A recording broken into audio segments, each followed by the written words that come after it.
Welcome back to the Convo Couch. Happy Monday, everybody. I'm Pasta Jardula. And I'm Fiorella. I don't know. And Johnny Sue is on the ones and twos. What was the laugh for? I don't know. It's Happy Monday. It's like, no. Good Monday. Happy Monday. Is it a Happy Monday? Not really. No, not really. I don't know. We have to do something to counteract Madam Speaker's Good Sunday. Happy Sunday, but it is good Monday. Morning, Sunday morning. That one. That one, yeah. I was trying to kind of be like a little sarcastic towards her and stuff like that. Everybody get on over to the Rokfin, Rokfin. Thank you to all who are on the YouTube, Facebook, and Twitch. If you're twitching, make sure you sign up at Rokfin because that is the one channel or platform, we know will not censor our voices and take us down. We've been gaining a lot of subscribers on YouTube for a couple videos out there, but yet a lot of people are still saying they're not getting the notice. The bell isn't ringing. So ring that bell for us. Get us over there, share. If you're on YouTube, join up on Rokfin if you can. And if you can't, don't worry. Just watch over there and enjoy a great show. Fam, somebody just came walking into the door. Trey Wright. I didn't even get to say goodbye and goodnight to him last night. No. Trey, where were you last night? Well, I guess I'm a terrorist. Hopefully my ass isn't ratted out by my Biden-loving grandpa. Yeah, right? They're just trying to turn families on each other. It's disgusting. 1984, remember the dude's like, my 10-year-old daughter called me in. I'm kind of proud of her. She ratted you out, That's pal. literally a progressive. Or it's going to be like, it's gross, dude. Yeah. It's gross. James Evans with a very meaty, juicy tip. Thank you so much thank you for everything you do here. No, James Evan, thank you for providing us the avenue to do the things we love and want to do, the things we feel we have a responsibility for doing, and that's why we do it. So thank you, James. Let's get right into it because we have a guest in about 20 minutes. Jeremy Spike Cohen will be on the show. He was the vice president candidate for the Libertarian Party in 2020 for George Jorgensen. He's going to come on, talk about all things libertarian. Fam, I kind of consider him to be a leftist libertarian, kind of like myself. So I'm going to really enjoy, but I'm sure we'll have some questions, some pushback, and we want you guys to join on in. Fam, let's get going with this section right over here because we are down one section today because Pasta doesn't know how to tweet properly. Let's get it going. So, go ahead. Okay, so AOC was gloating on Morning Joe to that she was happy that they gave her the credit for holding her tongue against the Democratic Party, right? Because, they were like, you usually have been opposing the Democrats, and you and Bernie decided to hold your tongue. And she's like, yes, thank you so much for the credit. So let's watch this, right? Because this is what she's doing right there. And I want to remind everybody, she initially told you she was going to bring the ruckus, remember, to the Democratic Party. That she was, she was going to oppose this party establishment. And she's done nothing but capitulate at every single turn or create a theatrics of opposition to Biden without actually legislatively or direct action-wise doing anything to oppose him, right? So let's just watch this clip and then we'll go from there. Let's talk about the Democratic Party. And over the past 3 or 4 months, we've talked a lot about Joe Manchin. We've talked a lot about getting to 50 votes. We've talked a lot about whether it's possible to get to 60 votes. We've talked about the filibuster. I have noticed that you and Bernie and let's just say some of the more high-profile progressive leaders, that you all have held your tongue far more than when I was in Congress. Thank you for the credit. and I was on the other side. We would complain every 3 minutes about it doesn't cut enough. We're not getting close enough to balancing the budget. And I'm just, I've been curious. How have you, first of all, have you done it? Because we could never do it. Is there more of a plan to let the moderates work through this, let them try to get to where they go, and then we work behind the scenes and meet them behind the scenes? I do think that there has been a large amount of behind the scenes work. For example, in the American Rescue Plan, moderates, there were some moderates on the Senate side that wanted to cut stimulus checks, that they wanted to cut the child tax credit, which are checks that are hitting people's, mailboxes right now. Right. And so we were using a lot of our leverage because yeah, Manchin's got some of these votes in the Senate, and we've got progressives holding that margin in the House. Right. And so, not all of these fights are all public, but I also think that we've got a lot of work ahead of us, too. And so we've got appropriations season coming up, funding and critical agencies that progressives want deep reform in. We've got the defense budget coming up. We've got, DHS coming up. We've got a lot of these different big bills that have from agencies where there's been lots of concerns. And so I think we're pacing ourselves right now because progressives do want to bring down the military budget. We want a $15 minimum wage. We want to make sure that we expand Medicare and that we lower, at bare minimum, lower the age. I would like Medicare for all. But let's put that in perspective. Right. Yeah. Warmongering Moulton was coming in here. She had to say, I would like Medicare for all after saying we're going to expand Medicare. It's nice knowing that you would like it. Thank you. That really does a lot for people who can't afford their insulin right now. During what America has called a massive pandemic, right? That has been just unprecedented, that shut down the economy. They didn't give you health care. And now AOC, and she campaigned on this. She wore a mask that said Medicare for all.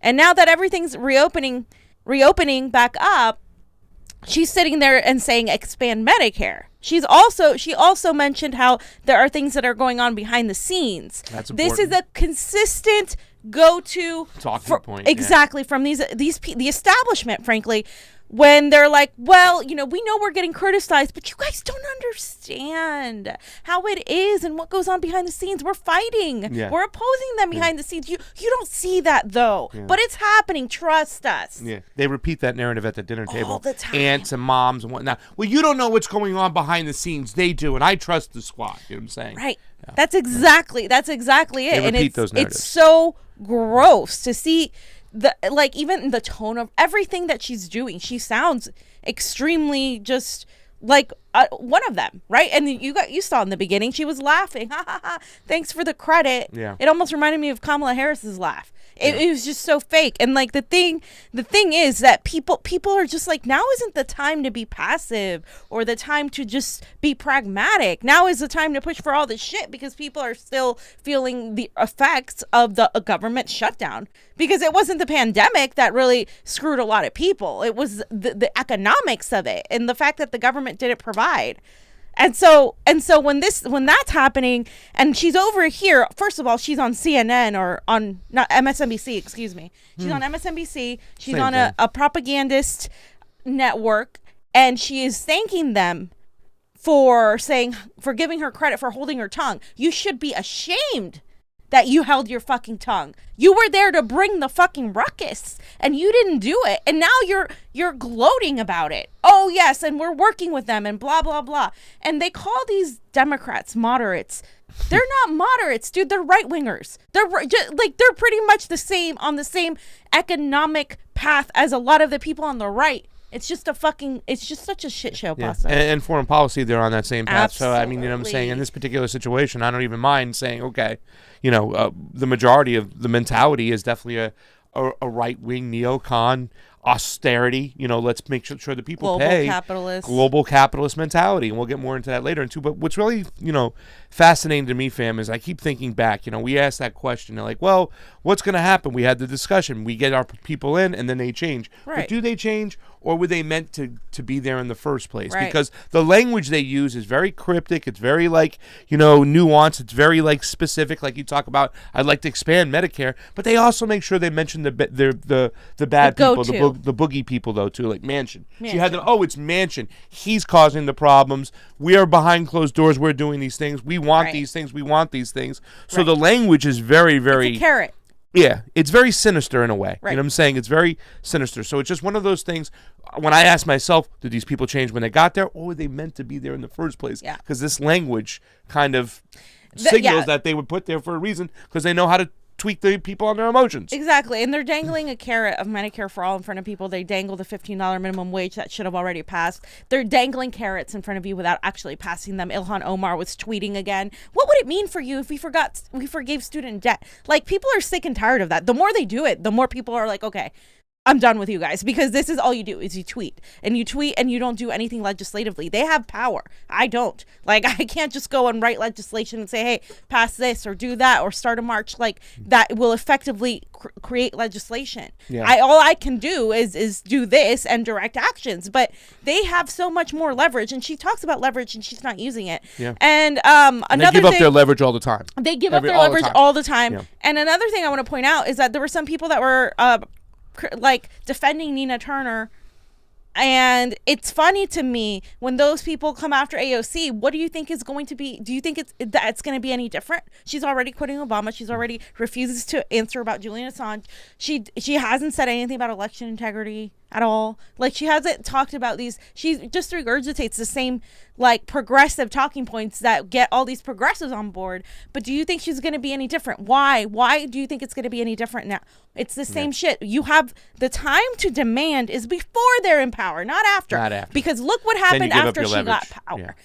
So it's just that's it. Let's look at the ultimate cuck sellout, Bernie Sanders. Wow, it's just really hard to watch this shit, man. Yeah, so Bernie is part of it, right? They mentioned Bernie too, along with her, how he has been really much tepid on the whole situation. And this is what Bernie Sanders has said on going from outsider to deal maker. It feels very good, he says. And I wanted to play the video, Johnny. No, this one is first. There's two different ones. It's that one. And there's an ad, so I was gonna.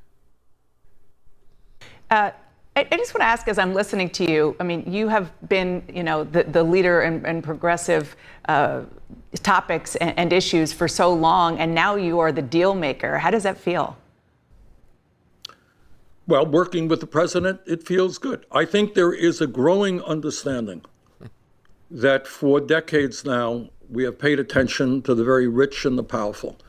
And I think what most Americans understand is that the time is long overdue, that we deal with the issues facing the middle class and working families. So it feels very good to be in a position to begin doing that. Okay. It's such a crock it feels of good shit. to be the Democratic Party sheepdog. Wow. That's pretty much what he's saying. I mean, this is like, hello, this is hard to watch. I mean, I've already come to terms with this, but I think some people still haven't, and so that's why I'm showing this, because he's pretty much doing it's the same thing AOC. If I'm going to go after AOC, I'm going to go after Bernie too, because they are both pretty much doing PR for the Democratic Party, for the Joe Biden administration, for the administration. We're going to talk about exactly how fascistic it has been. And it's gross. And then he takes it further, and I know you're going to enjoy this one, Pasta, because this is about the GOP and their voting restriction efforts. He says we can disagree on all kinds of issues, but taking away the right of people to participate in American democracy is unacceptable, and the Congress must address that in every way. However true that is, he only blames the GOP and only one form of voter suppression as the mechanism, when we know very well that isn't the only form of taking people's voices away. You're right, Bernie. People's voices are taken away, but it's not the only reason. Let's watch it. Let's turn to voting rights. The Senate will vote on Tuesday on a sweeping bill that will almost certainly be blocked by Republicans. Senator Joe Manchin is proposing a narrower plan, which still seems to have a lot in it for Democrats. There are things like a ban on partisan gerrymandering, expanding early voting, restoring key parts of the Voting Rights Act. Stacey Abrams says she could absolutely support this proposal. Do you? Donna, you said that it seems to be a lot in it for Democrats. That's not the way I look at it. That Democrats could support. What we are trying to do is preserve democracy. Mm-hmm. And what Republican legislatures and governors are doing in the most disgraceful way imaginable is to try to deny people of color, young people, poor people, the right to vote, people with disabilities. That is outrageous. And I really, we can disagree on all kinds of issues, but taking away the right of people to participate in American democracy is unacceptable, and the Congress must address that in any and every way. Also, in my view, we got to deal with dark money in politics, the power of billionaires buying elections. We got to deal with gerrymandering.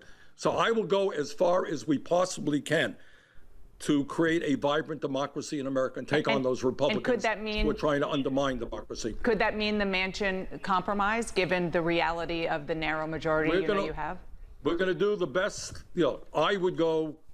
I like what the House passed, H.R. 1. I think that is a serious, comprehensive effort to protect American democracy. We will see what evolves here in the Senate. Yeah. Bernie Sanders, there was a court case in Florida with the Democratic Party after we were getting pushed about all the mechanisms in which they were cheating him. Said they can go into the back room with cigar smoke and pick whoever they want.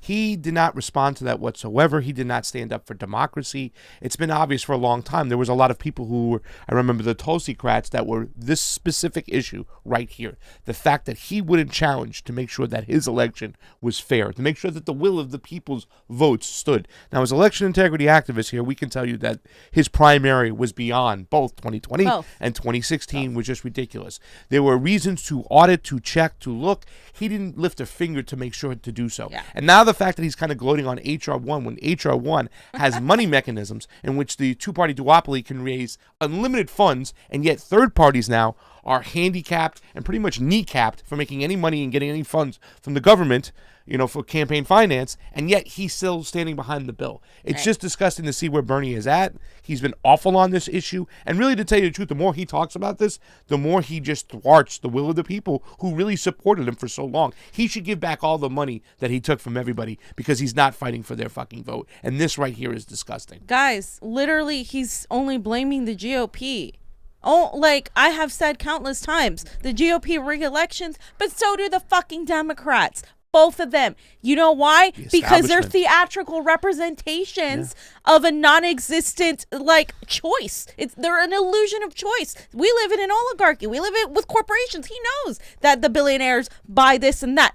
What makes you think, if this country is so corrupt, that somehow our elections are the exception and people like Bernie are expanding the whole narrative that this is just, the bad right-wingers doing it, when he has been fucked twice by the Democratic establishment? It is just beyond, angers me and infuriates me seeing him say this now when he didn't fucking fight for the people. We should have been the ones fighting for election integrity at the Capitol. That should have been progressives. Yeah. That shouldn't have been the people on the right. But that now it's a right-wing talking point to say that our election system is unfair and it's rigged. And it's just so enraging.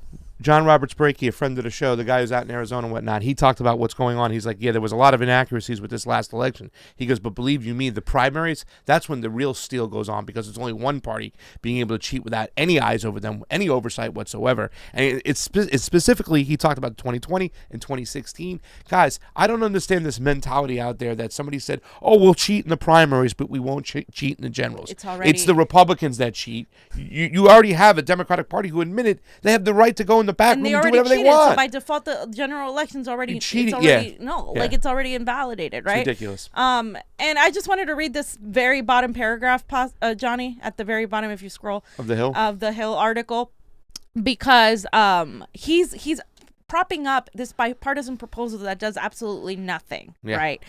This is more on what he was talking about on the State of the Union. He said the bottom line here is that the bipartisan proposal provides spending in some very important areas, roads, bridges, water systems, and that's good. The amount of money that they are proposing is about 1/4 of what the president talked about in terms of new money. That's not adequate. And what we should be also watching carefully is how it's paid for. And he also added that he thinks raising the tax or a gas tax or fees on electric cars in order to pay for the infrastructure plan, as has been tossed around by some lawmakers, is a bad idea. He thinks it's not adequate enough, but yet he's there saying this is still, we're doing incremental progress here. We don't need that right now. Yeah. We don't need that right now. And this is how far he's come. He has also said in the next article, Media Light, that the Biden campaign compared to the Clinton campaign made him feel very welcome. And this was, of course, in contrast to how he felt they tolerated him via the Clinton campaign. And he's praising the Biden administration for what? Because Joe Biden is my friend. But Joe Biden is his friend. And then I'm like, wait a minute. So if Joe Biden's your friend, then what are we? What were we then? What is your friendship with Joe Biden more important than actually you're fighting the system, I guess, because that's all he's showing. Absolutely, he is what he's said, saying. they asked, can you talk to me about how welcome they made you feel? He said, very welcome. It was a little different than from Hillary Clinton in 2016. He said, yes, it is. You weren't welcomed. He said, I was tolerated. And my support was, they wanted my support, obviously. So now he's the Senate Budget Committee chair. And didn't we think that was going to be like the greatest thing on earth if he became the Senate Budget Committee chair? They were like, oh, if he does this, then Bernie's just going to fight for us and he's going to do all these things. I understand he's one guy. And I understand that in spite of everything, he is likely still the most progressive senator, which kind of fucking blows your mind. But what is he doing? Where is that Bernie that was like, go after the Democratic establishment? Nope, he's completely just moot now, and it's gross. And I just wanted to show this because both him and AOC are PR narrative managers for the Joe Biden administration, and they shouldn't be. The way they played off this American Rescue Plan is the thing. It was like, oh, we did everything we could to stop the Republicans from going into your pockets, whatnot. They wanted to give you nothing. They didn't want to expand these things. But behind the scenes, we fought them tooth and nail, and look at what we gave you. So they come to your table with scraps and say, enjoy. This is what we were able to get it. Don't be too greedy. Yeah. This is all we could get, and you should be thankful. Was it everything we wanted? No, but it was a step forward in the working class. No, it wasn't. No, it wasn't, it wasn't Bernie. Shit. We didn't get fucking shit. We didn't get shit. Yeah. We didn't get shit. And you are over here praising something. Like, it's so gross. And this is the guy, by the way, as we wrap up this segment, that I want that Bernie Sanders is propping up. It's this fucking guy. No, which, yeah. There you go. Yeah. Clip the mainstream media appears to be suppressing, maybe because it sounds about as racist as it gets from Joe Biden. This country is doomed. It is doomed, not just because of African Americans, but because by 2040, this country is going to be minority white European. Hear me? Minority white European. And you guys are going to have to start working more with Hispanics, who make up a larger portion of the population than y'all do. Now, folks. So I think I saw this earlier, and there was a little context. There was a sentence before he said that. But yeah, it still sounds fucked up. He's just when OAN could go, hey man, you look at Biden looking racist and stuff. You know what I'm saying? You know what I'm saying? He doesn't know. He did it. This is like deja vu because he's done this before with a whole group of black people. Yeah, I think it's the same organizer. I think it was the same clip. That's why I was wondering when I saw it, because it looked exactly the same. Newsmax from months ago. Yeah. But here's the full quote. If we cannot make significant progress on racial equality, this country is doomed. It is doomed not just because of African Americans, but because by 2040, this country is going to be minority. It still doesn't make sense. It's still like Biden speak. He's hear me? Like it's a bad thing. Minority, white, European. That's what it sounds like. Like it's a bad thing that white Europeans will be in the minority. He sounds like a right winger. It's just kind of funny. Like it's just. Anyway, fam, let's read some super chats. Was that it for that section over there? All right. So it's settled. Bernie's a cuck sellout. Nothing has changed there. Guys, 51 people watching on the Rokfin. Couple hundred people. How many we got over here on this YouTubes? Almost 200. Guys, get on over. Get on over. We're going to have a great interview right now. Roar Media. What time is AOC joining you for her interview on how to propagandize with style and BS? Oh, real quick. Love you, fams. I wanted to show these two graphics, Johnny. I just, if we can, real quick. It was just two graphics. One of them, Biden doubling the... That is the Biden budget boosting ICE funding by 18 million, which we've shown before. Okay, this is Biden. Mm-hmm. And then the next one is Biden budget doubles funding for police hiring program. Which if that's what if that was part of your policy and your platform and that's what you want to do, but you said the opposite. You literally sold the opposite. No, the progressives sold the opposite. I don't even remember Biden saying he was going to he stood against defunding the police from the start. He wasn't going to do that. But he was saying we're going to get more doctors out there and less of this and less of that. Yeah. He was going to say something. Progressives tried to say, oh, well, we're going to get Biden to stop this fascist overtake that Donald Trump is doing. The kids in cages. What happened to all cops are bastards, progressives? Like, is this what mitigating damage? This sounds to me like he was the Trump was the lesser of evils. And I don't want to say because they're both, they were both atrocious candidates, but at the same time, it's like all this crap we got for telling you that he was going to be just as bad, and he's proving it every single day. And yet we have the narrative managers out there. Yeah. I made a comment on this on Instagram. I saw it. I was like, who could have predicted that the guy who wrote the crime bill and top cop from California is going to raise the police budget? Who could have predicted it? Who could have predicted that? I don't know. Well, Spike Cohen's coming on in a little bit, and he has a little tweet himself about that. So we're all bagging and ragging because it's comedy at this point now. It's comedy, like you really believe this shit. This is what we're mitigating damage from. Too much silence from those progressives who are all, oh, I didn't vote for this. Like, yeah, you did. And we told you this shit was coming, especially the foreign policy, which is just atrocious. Worse than fucking Trump. I don't even want to hear it. Shadow Ban Refugee, by the way, thank you so much, Roar, for that Super Ray. Shadow Ban Refugee says, Orale fam, we all pinche terrorist DVE now. Fee, you will leave this place and be my terrorist queen of Peruitopia. In all seriousness, though, we told everyone not to call January 6th insurrection a coup and the people there are as terrorists because we knew this shit was coming. Ever get tired of being right? P.S. Now I've put screwdrivers in my ears because AOC's voice, which triggers me into rage. Shadowban, don't listen to him. We don't want you getting hurt. You are a poet. I just love your writing. Trey Wright, thank you so much. The Super Ray says AOC actually means opportunistic and opportunistic careerist. I wanted to say it right. It's Trey Wright, AOC, and opportunistic. Okay, Frank Sloat, thank you so much for the Super Ray contribution. Is always appreciated on the couch.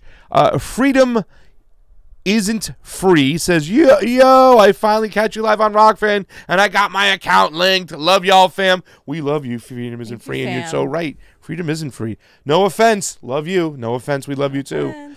No offense. What a great name. Reeve Barker is here. Thank you so much for the Super Ray contribution. It is always appreciated on the couch. Hunter C. Much love, fam. Hunter. Carranza. Wormita. Exactly, Pasta. Primary election rigging is the direct point as to where our election integrity is absolute trash. And we saw this, and a lot of people were on board for it. Why wouldn't they be on board for the general? Oh, but Trump, that's why. The last general election was completely fraudulent no matter who was selected as our new Lord and Master F the duopoly. Shadowman Refugee says, every fucking time I hear bitch-ass Bernie or bitch-ass AOC talking about how they're going to fight for me, I really hear what they've been trying to reach you about your car's extended warranty. Insanity is doing the same thing in the same way and expecting a different result. Yeah. No mas insanity. No mas pinchy electoralism. Capitalism strike. Tax strike. Labor strike. Yeah. What is this Dongecopter stuff? Dongecopter insurrection. MSC gang. Dongecopter? What is that? It's the fucking... What's a Dongecopter? They talked about it on Slow News Day. It was like fucking... Yeah. It was like a dildo attached to a fucking... Okay, come on, Shadowban Refugee. We got a PG-13 show over here. Embold Fate. Not with me in it. Embold Fate or Embold Fate. Move past Bernie. He has gone full Darth Vader. He doesn't care about you. He does care about his friendship with Biden, though. If you want to see what real leaders look like, I say go to the Global South and the past. Xi Jinping and Kwame Nkrumah are great examples of true leaders who help their people. No gods, no master. Spike Cohen is an ANCAP who works with the white supremacists. Oh my God, here we go. White supremacist LP, Mrs. Caucus. I am a member of the Libertarian Socialist Caucus who worked on the Vermin Supreme campaign. Vermin is a well-known anarcho-communist activist, and Spike's team infiltrated to ride Vermin's coattails to give him the prominence to seek the POTUS role in 2024, even though Vermin is expected to seek the nomination once again. Well, so we have Spike Cohen with us today. He's not here yet. Let me text and see what's going on. And he was the VP presidential candidate for the Libertarian ticket in 2020. So we will see. We will ask him some questions. We're not really interviewing candidates. We're not interviewing him as a candidate. We're interviewing him as somebody who, is a third-party person. So we're going to ask him some questions and see where he's at. Woo!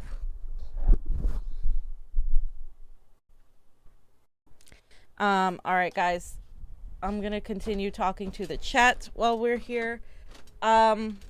Yeah, so Jonny, I don't know if you can pull up this tweet, my Twitter, really quickly. If you can go to my Twitter. I wanted to show. John, did you send the link? Yes. To where? To the one that you The gave me. Brian one? Yeah. Here, can you text it to him? No. Okay, hold on. I can send it to Twitter. Airdrop it to me and send it right there.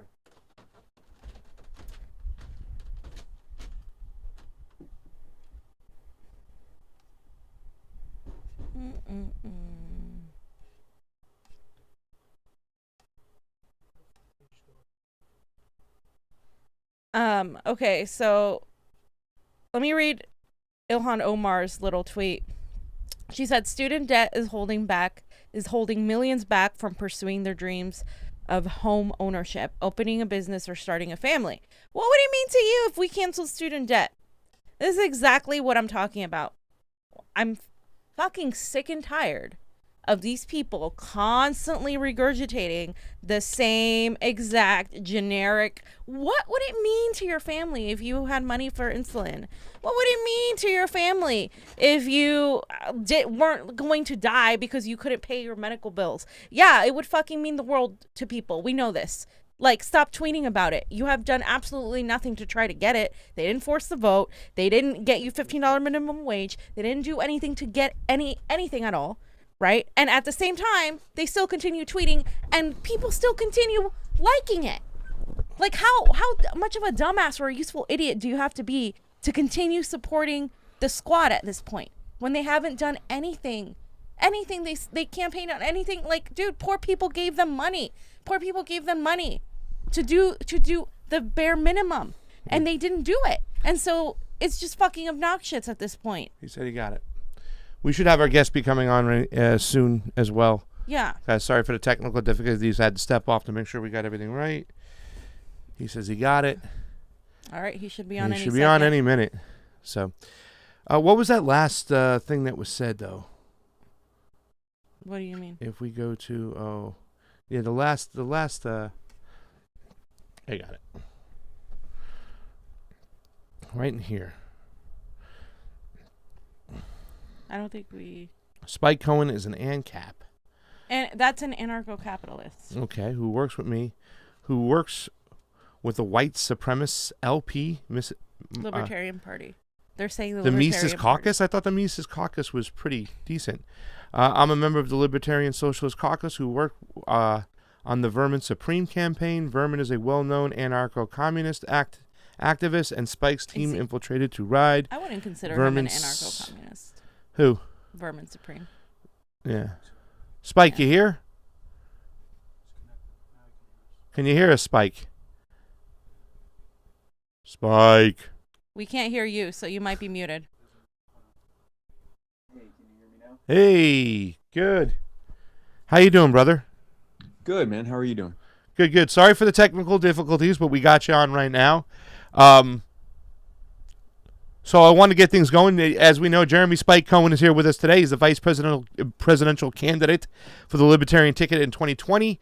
He's been going around the country listening and talking to people. Here's a clip from your website.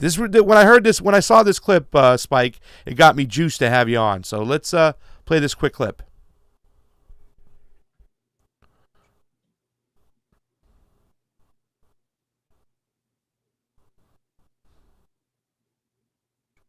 It's on his webpage, spikecohen.com.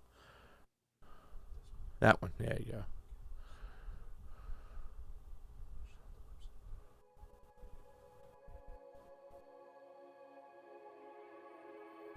We're going to spread the message of liberty far and wide, and I appreciate this, and I will have plenty of other speeches. This is a rare moment of me not having much to say, so I will yield the rest of my time to my running mate.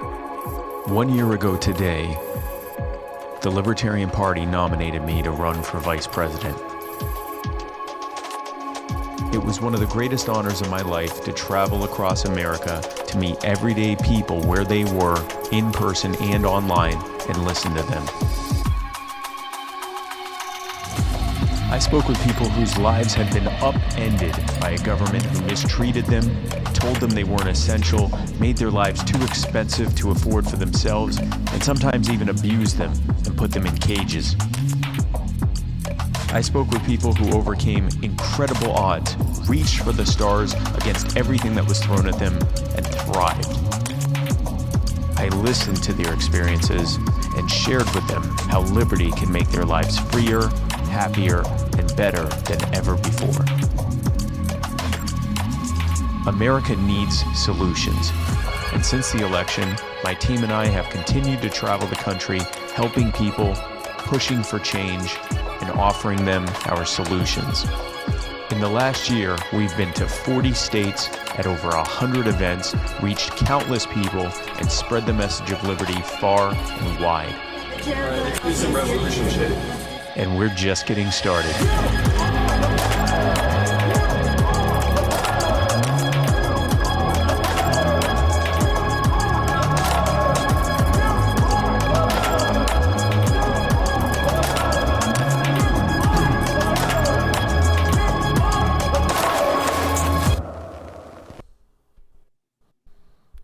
Well, there it is, ladies and gentlemen. We have with us today Jeremy Spike Cohen. How you doing, my friend? I'm doing good, guys. How are you doing? Awesome. So we just watched your video. Tell us, what is the main message from the Libertarian Party for Americans in 2021, and where do you see yourself fit in? So the nutshell message of libertarianism is that we do best when we are most free. And conversely, we do worst when we are the most imposed upon. And if you look at the problems that we are facing right now, every single one of them can be distilled down to the fact that too much power has been put in the hands or taken into the hands of too few people. We see a relative handful of people who have robbed us of our, not just our money, but of our freedom, of our power, of our ability to make decisions for ourselves, and have used the harm that comes from that to keep us desperate so that they can make an increasing number of us rely on them just to get by. And they use that control they have over us to rob us blind, to enrich themselves and the cronies who put them in office.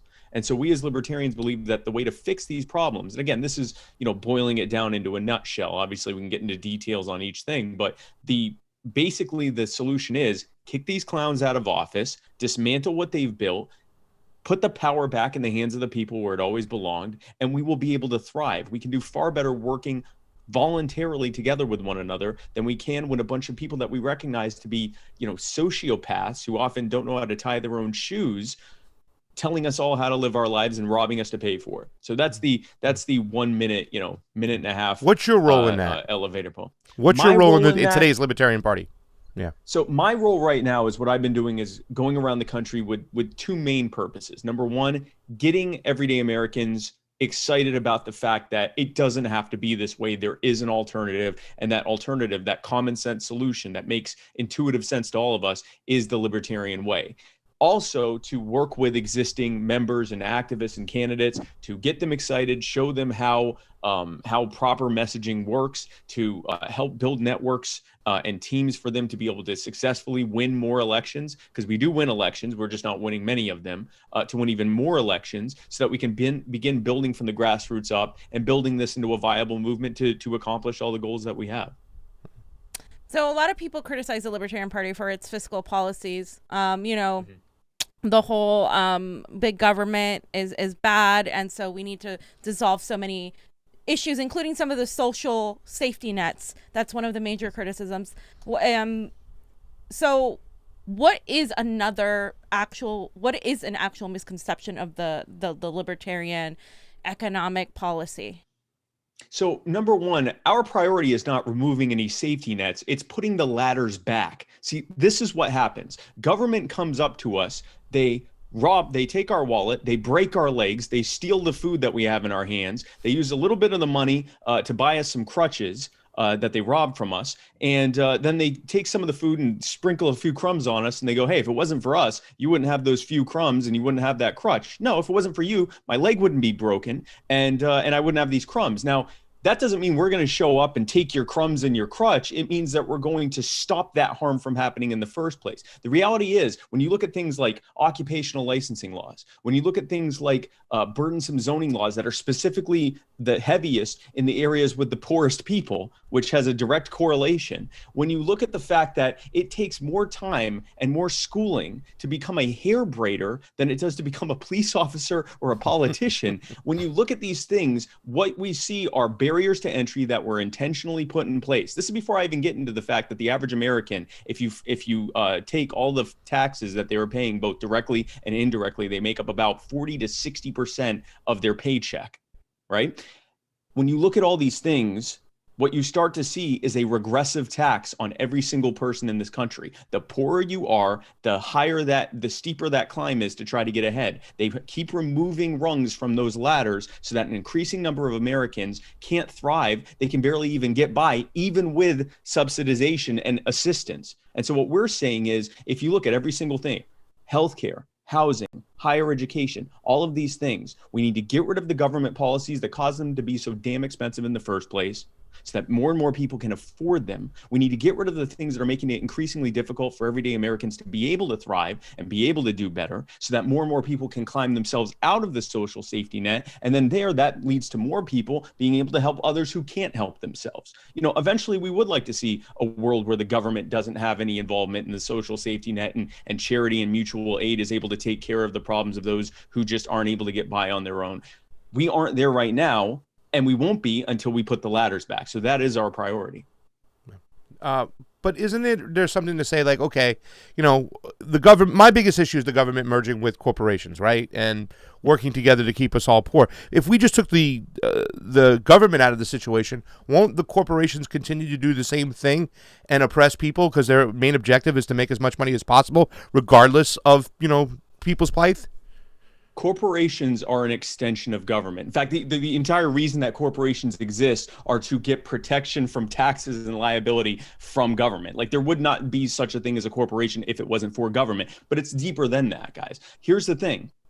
If I right now in this market, in the reality, in the non-free market, in the command economy that we live in, once I reach a certain point of wealth, if I want to become wealthier, if I want to become one of the top, 10, 20 richest people on earth, if I want to, maintain that level of wealth, I can't do so simply by providing to the market. I have to get no bid government contracts. I have to get bailouts, like we just saw Jeff Bezos possibly getting a $10 billion bailout for a contract that he didn't win. I wouldn't be able to, I have to use government. I have to buy off politicians in both parties so that I can get them to create the regulatory structure I need to make sure none of my smaller competitors can rise up. I can afford that regulatory burden, but they can't. Or when I screw up, I need those politicians to try to cover up for me. And if that doesn't work, I need them to create a trust fund to pay off the cost of any of the damage I did and indemnify me against any kind of personal or corporate liability for any of that stuff that happened, and have the taxpayer ultimately pay for the cost of the damage that I did to them, the taxpayer. That can only exist in a command economy. When you take government out of money, when you take government out of the economy as much as possible, now if I want to be rich, I can't go to the crony gravy train and ask for endless $1 trillion bailouts or for regulatory structures that hurt my smaller competitors and make sure that I'm the only one that's able to thrive in that market. I can't create these things. I can't get protection and indemnification because the government doesn't have the ability to do that. If I take that ability away from government now, or if we take that ability away from government to impose that upon us, now, if I want to be hyper wealthy, I have to provide to the market. The only way that I can stay wealthy is if I'm providing enough to everyday consumers for them to want me to be that rich. And the very second that they aren't happy with me or that they don't want me to be that rich, I'm going to be about as rich as the overall market wants me to be. And if I'm not providing enough, that's going to go down over time. And I'm not going to be able to run to government. So the problem in any situation is who's holding the gun. Okay. If there's a bad person behind, if I'm holding the gun at you and I'm saying, listen, you have to do this, and there's a bad person behind me that says, well, yeah, if you're holding that gun, I'd like to pay you to make you do this stuff. If that person isn't able to do it on their own, the only way they're able to do that is by hiring someone to enforce their policies. And that's essentially what government is. You get government out of it. And now in order to become wealthy, you have to provide to the market. It makes the consumer, it makes us everyday people, it makes us the kings and queens in that situation. I agree with you on government having too much power, and by extension corporations, because of the merger. Now we have big tech. However, what do you mean by free market? Because this is a term that often I hear from libertarians, and free market to me means no regulations. It means it's just an abundance of I can create wealth for myself, but there's really very little protecting the consumers from exploitation. Because this idea of free market, now honestly, I'm not a capitalist at all. So for me to believe that a free market will just be that much better, what are the mechanisms then that would like stop some other Jeff Bezos, say, from actually exploiting it? Because if there is no cap on how much wealth you can make, I just don't believe that a person that, let's look at Jeff Bezos and Jeff Bezos' wife. She's giving away billions of dollars that she's already making up right away, because the system works in such a way where she just cannot give it away fast enough. So I'm thinking like how do you stop that then if there is no government, no sort of, does that include control? Where is the cap on how much wealth is humanely allowable then? If a billionaire, in my opinion, if a billionaire can only exist through the exploitation of the working class. In this market, yes. In this system that we have, that's absolutely correct. And the thing is, that might be true. First of all, billion is a construct based on what fiat currency is worth. So eventually that'll only be true of trillionaires. I mean, eventually we could reach a point like in some countries where $1 billion, might pay for the ability to live. But yes, in this current system, in order to be and remain a billionaire, like I said, you have to use the structure that government has created. They've made it this way. And the people that are at the top have no problem with that at all, because it makes sure that they're the only ones there. Going back to, I'd like to answer this question two different ways. I want to look at it first from kind of a macro perspective. When people say without, government control, who's going to stop people from being greedy, that really speaks to whether or not we think that people absent control are going to largely do the right thing and try to help one another and try to actually create solutions that can help each other. If we do believe that they will, then clearly that means we need to set the market free, and that government imposition is not. If we don't believe that's true, then we certainly can't trust people to vote for the right people to actually impose all this upon us. And we certainly can't trust the people with power to impose this upon us if we don't trust people to do the right thing in the first place. So that's sort of a macro perspective. Going back to your question about, what's to keep someone from reaching a certain level of wealth. We aren't concerned about how wealthy someone is. We're concerned about how they got there, and are they destroying the rest of the market for everyone else so that they can't thrive to whatever level they can, or is there an open and thriving market for people to be able to do well? And for those who aren't able to do well, to be able to get the help that they need so that they can at least survive and enjoy their lives. That matters more to me than how rich someone is or how much property someone has or something like that. It's how well are all of us doing as a whole, as opposed to what is an individual person doing or not doing. Now, again, when you take the enforcement structure out of it, the only way someone's going to become hyper wealthy, even briefly, is if they are providing so much more value to everyone else than what they're receiving from them. That's the problem with the system we have now. Going to the question of exploitation, like, for example, wages and things like that. The problem we have in this country is that we are looking at wages from a command perspective instead of a supply and demand perspective. The reason that wages are stagnant in this country is because the demand, in fact, what we've seen recently is that wages have started having a major sharp increase because there's much more demand for labor than there is currently supply for it.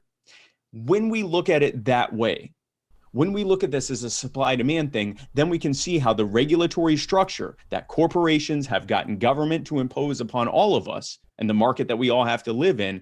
And now we see what's happened. They've created a situation in which it is increasingly cost prohibitive to hire Americans, to make things in America, to do business in America. And they're perfectly fine with that because more and more they just ship jobs over to other countries that are more friendly to, hiring people there and making things there and so forth. And then they use our military to subsidize the protection of their shipments back here to make sure that they don't have any additional costs involved in bringing things across the country, across the planet back to us. When you get rid of all of that, and when you get rid of the regulations that make it, because it's not, Amazon and Walmart aren't hurt by something like a minimum wage increase or a healthcare regulation for workers or anything like that. It's small businesses, it's mom and pop shops that aren't able to do it. It's small personal doctors' practices that aren't able to do it, which is why you see these massively ballooning healthcare companies, that healthcare providing companies that are taking over that market. You're seeing fewer and fewer independent doctors. Now you're seeing more and more doctors who are employees of mega billion-dollar corporations. This is happening because of a regulatory structure that is making it increasingly impossible for everyday people to thrive. And when that happens, you have a reduced supply of or a reduced demand for labor for people that are working here, and you have an increased supply of people that are looking for good work. When you reduce when the demand for something's low and the supply is high, you have a glut, which means that the person who needs that labor can call the shots for what they want. When you create a market through getting rid of the burdensome regulations that are causing that disparity, so that now you have a high demand for labor in this country, and you have an increasingly low supply of people because they already have good jobs or they were able to start their own business or whatever. Now you're going to see people that are able you're going to see workers that are able to call the shots on what they're willing to work for. It's going to be their market. It's going to be a seller's market for labor. They're going to be able to demand that they be able to collectively bargain. There's going to be no need for government involvement because the simple reality of supply and demand is that absent that coercion, the employer is going to have to provide to the employee what they're able to call for, or else they're not going to be able to fill that. Again, this is what happens. The structure we have now is the wealthiest and most powerful people in this country creating a market through government that they could not create themselves without that enforcement mechanism that is leading to what we're seeing right now. When we get rid of it, we can have the kind of supply and demand-based society that's going to lead to far better and more equitable outcomes for everyone. I think the mentality of a lot of progressives or leftists is that they get scared of the fact that, hey, you can remove the mechanism of government, but the mentality of capitalism is still there, right? You know what I'm saying? And I think that's a very, fearful thing by a lot of progressives. They're like, well, what's going to stop a capitalist from wanting to make a lot of money and exploit his labor? You know what I'm saying? They're going to still have that same mentality. If you remove the mechanism of government, this thought process that the free market will just work itself out is somewhat hard for a lot of people to grasp on the left. Yeah. Which is why, I don't try to say the free market will work itself out. And I'm certainly not going to say something like the invisible hand, because if I say to you, oh, it'll work itself out, that sounds like I'm saying I'm going to remove all the protections we have and I'm going to replace it with magic. That's not what I'm saying. That's why I'm actually breaking down how this works, right? And again, looking at it from a macro sense, we either believe that people are able to voluntarily create good situation, far better situations than they are under coercion, or we don't believe in democracy, because we certainly couldn't trust them to, by proxy, have a powerful person do it for them, right? We either are able to are able to accomplish and create a more equitable society with each other, or we can't and have to have it imposed upon us. But then that means we can't trust the people in power to do that either. So, no society is going to be perfect, and anyone trying to sell a utopia on you is obviously lying to you and or themselves. Yeah. There's always going to be poverty, and that's unfortunate. But we can look at what creates poverty. We can look at what creates inequalities. We can look at what creates discrimination, what creates disproportionate and disparate treatment. And we can address those things. And every single one of them boils down to the centralization and accumulation of power. The more we can decentralize that, the better. The more we can put it in the hands of everyday people who are stakeholders in their homes, their communities, their families, their neighborhoods, their cities, instead of having it imposed upon them from on high by a bunch of people that we almost universally recognize to be the worst and stupidest and most corrupt among us. That's obviously not going to work as well as just us being able to work together and being free to work together and not being robbed of anywhere from 40 to 60% of our wealth every single year.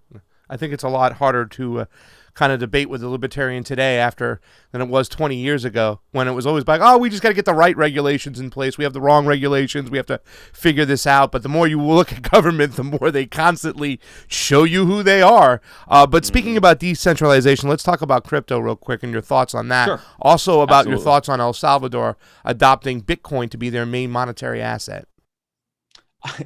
I remember there was a cartoon I saw, and I don't know who did it, but it shows, in 2010, someone saying no one uses Bitcoin, and then in 2015 it says, no one but nerds and whatever uses Bitcoin, and then in 2018 it says, nobody but, nerds and whatever and speculators are using Bitcoin. And then, in 2021, it says, well, only a couple countries are using Bitcoin. And then, it shows in the 2030s, well, no other planet's using Bitcoin. I think what's happening is that a thing that started as a white paper, but written by we don't even know for certain who, in 2009, this was 12, not even, I think just under 12 years ago, or right around 12 years ago, has gone from, it sounds like kind of a fun thing. I remember going to a website and seeing a website where you could literally click a button and it gave you 5 Bitcoins. And I remember going, oh, that's funny. And that shows how worthless it is. And then closing out that thing, there's $250,000 I just walked away from, or 150,000 or whatever it is I just walked away from. But the reality is this is and Bitcoin and other crypto solutions, and really the blockchain in general. This is being created. And this is, by the way, a perfect example of why I believe that our ideas will win absent the political, even without the electoral political solution. Blockchain is basically all of the blockchain solutions. Cryptocurrency was the first one to really go to the market, but they're doing, blockchain arbitration. They're doing blockchain titles and deeds. They're coming up with blockchain solutions for everything, where it is trustless, where you do not have to trust anyone. You can just see it on this ledger, where it is decentralized as much as possible, or at least most of them are decentralized, where literally everyone can see it and have a stake in it, and where it is completely voluntary. If you don't like this blockchain solution, you can go to this one. If you don't like this cryptocurrency, you can go to this one. In other words, anarchy. In other words, no government, no coercion. You can literally just go wherever you want. And what we are seeing is the slow and steady usurping of all of the coercion-based models we are living under, being replaced with voluntary ones, starting again with the cryptocurrency as the main engine forward from there. But the arbitration ideas we're hearing now, using Bitcoin's course, in 12 years, that's how an increasing number of people are going to be doing this. I do believe that, we're going to see a much more decentralized and a much more trustless, and trustless meaning you don't have to trust someone who is, telling you for certain everything's taken care of. You don't have to look over here. Don't worry, I got this. A much more trustless, meaning anyone can look at it. Doesn't have to trust anyone. You can just see it for yourself, and also encrypted so that there's, protections of privacy and things like that. We're seeing a fairly much more fair and equitable and dynamic society. And the reason it's that way is because it's completely voluntary. People are having to demonstrate value and the stake that they have in it in order to get other people to adopt it. And I think it's ultimately going to take over everything. I think that blockchain is going to be the way that society runs.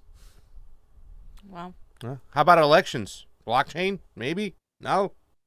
I'm not comfortable enough with the technology behind either blockchains or elections to say that. But I mean, if you look at everything, yeah, eventually that's probably going to be how things are decided. I mean, imagine if you're making decisions for. I also believe that as we become more advanced, our idea of communities is going to be far less geographically contiguous and more just values-based communities. Like, it may be Ethereum matters more, or the Ethereum blockchain matters more to someone as their community than like who lives in your neighborhood or whatever. I think that's going to be happening too. That's going to be the next revolution to happen, where these, what blockchain or blockchains you're using has more to do with your day-to-day life than like what HOA you're living under or what city you're in or whatever, because again, it's entirely voluntary and entirely based on, opt-in, opt-out.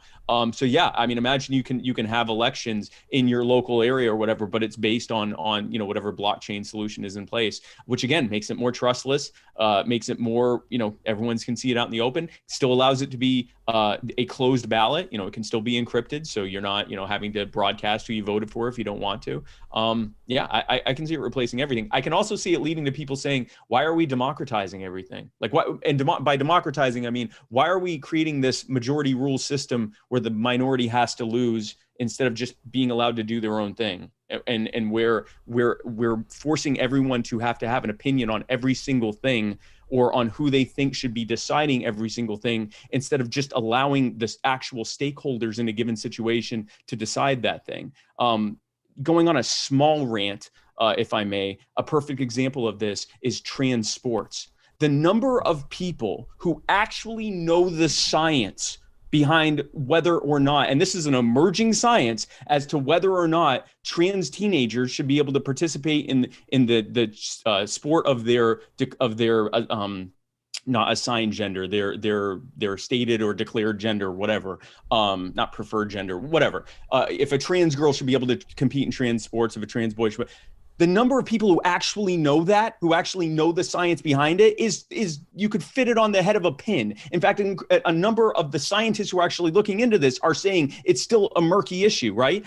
And yet everyone's expected to have a say on this and to be able to decide, even if they have no stake whatsoever. I personally, I have no kids I don't have kids, so I don't have any kids that are in sports. I'm not in the sports. I'm not, really tied to my alma mater or anything like that. It doesn't affect me. And yet I have my vote for someone de facto has every bit as much standing on that issue, and many others that I also don't know about or have any stake in, as people who have a direct, immediate stake in that thing, and that know about it and or know a lot about it.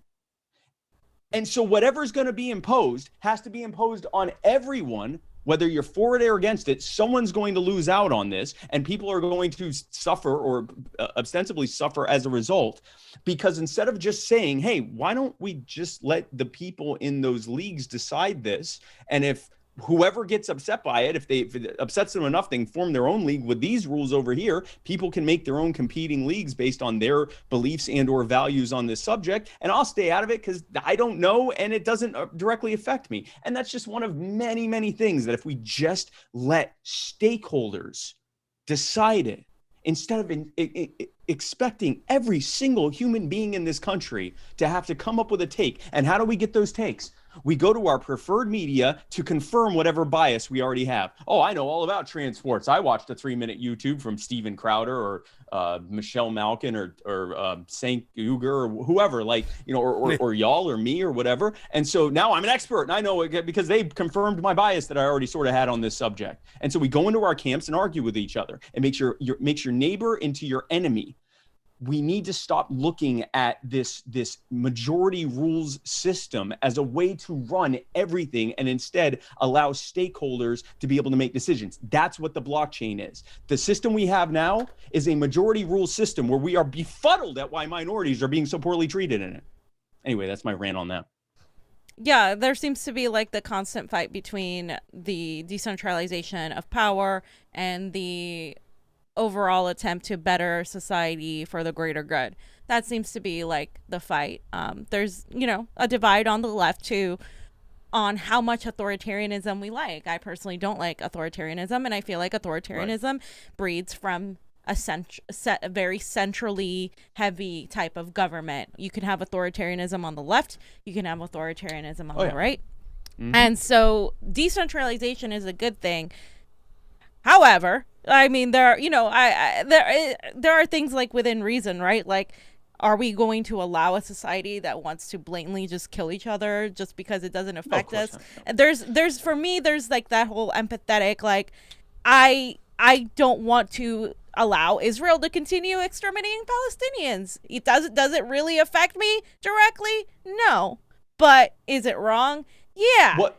But you also are forced to have a stake in it because we're all being robbed to pay for that, right? So this is a perfect example of what I'm talking about. If you look at what's happening in the Middle East, if you look at what's happening in Israel and Palestine, if you look at what's going on really across the planet, you are seeing power brokers using poorer countries as their chessboard pieces, right? As their chessboards and their pieces. You look at the entire history of the Middle East, and it starts with U.S. prospectors discovering oil in Iran or in Saudi Arabia, and then later in Iran, which led to Operation Ajax. Eisenhower overthrows a democratically elected government that was fairly popular, that replaced a very unpopular and brutal Shah.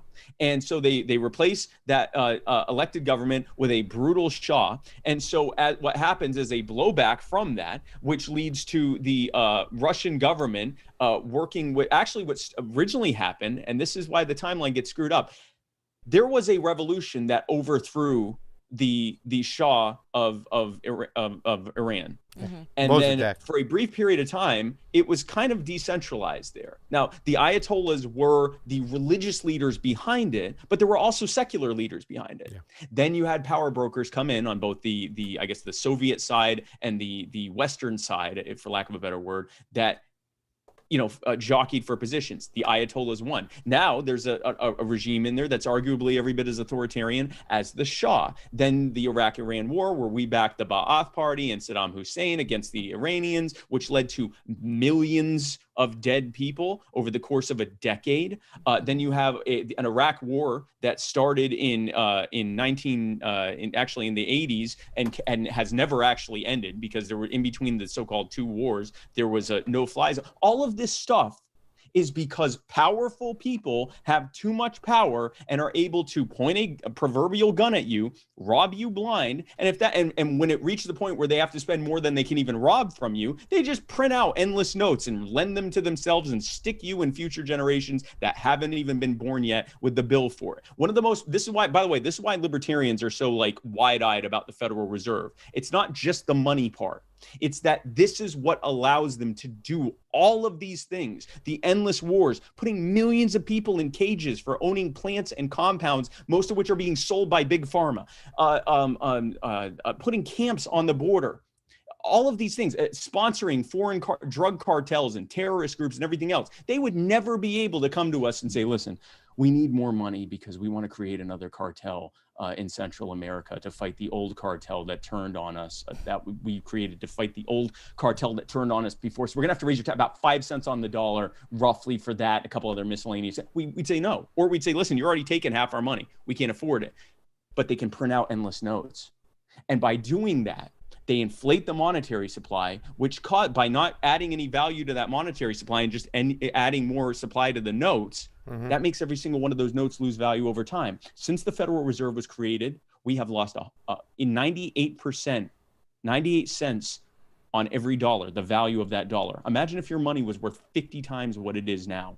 That's how much you've been robbed. And you've been robbed to pay for genocides, like the one happening in Yemen, to pay for endless wars across the planet, to pay for your own subjugation, warrantless wiretapping, red flag laws, laws on telling you whether or not you're allowed to go outside. We saw that last year. All of these things we would have never agreed to, they're able to impose upon you because they control the monetary system. They and the central bankers that they appoint as the power brokers, which is why when someone says to me, without government, who's going to protect us from the corporation? No, this is the structure. There is no differentiating between the government and the people who are the friends of government, the proxy, the people who use government as their enforcement proxy. You strip that away from them and decentralize that power, and stop this gravy train that they can rob us with, and end the mental slavery that we have of thinking that we even need to live in this kind of a system is a huge major step towards that.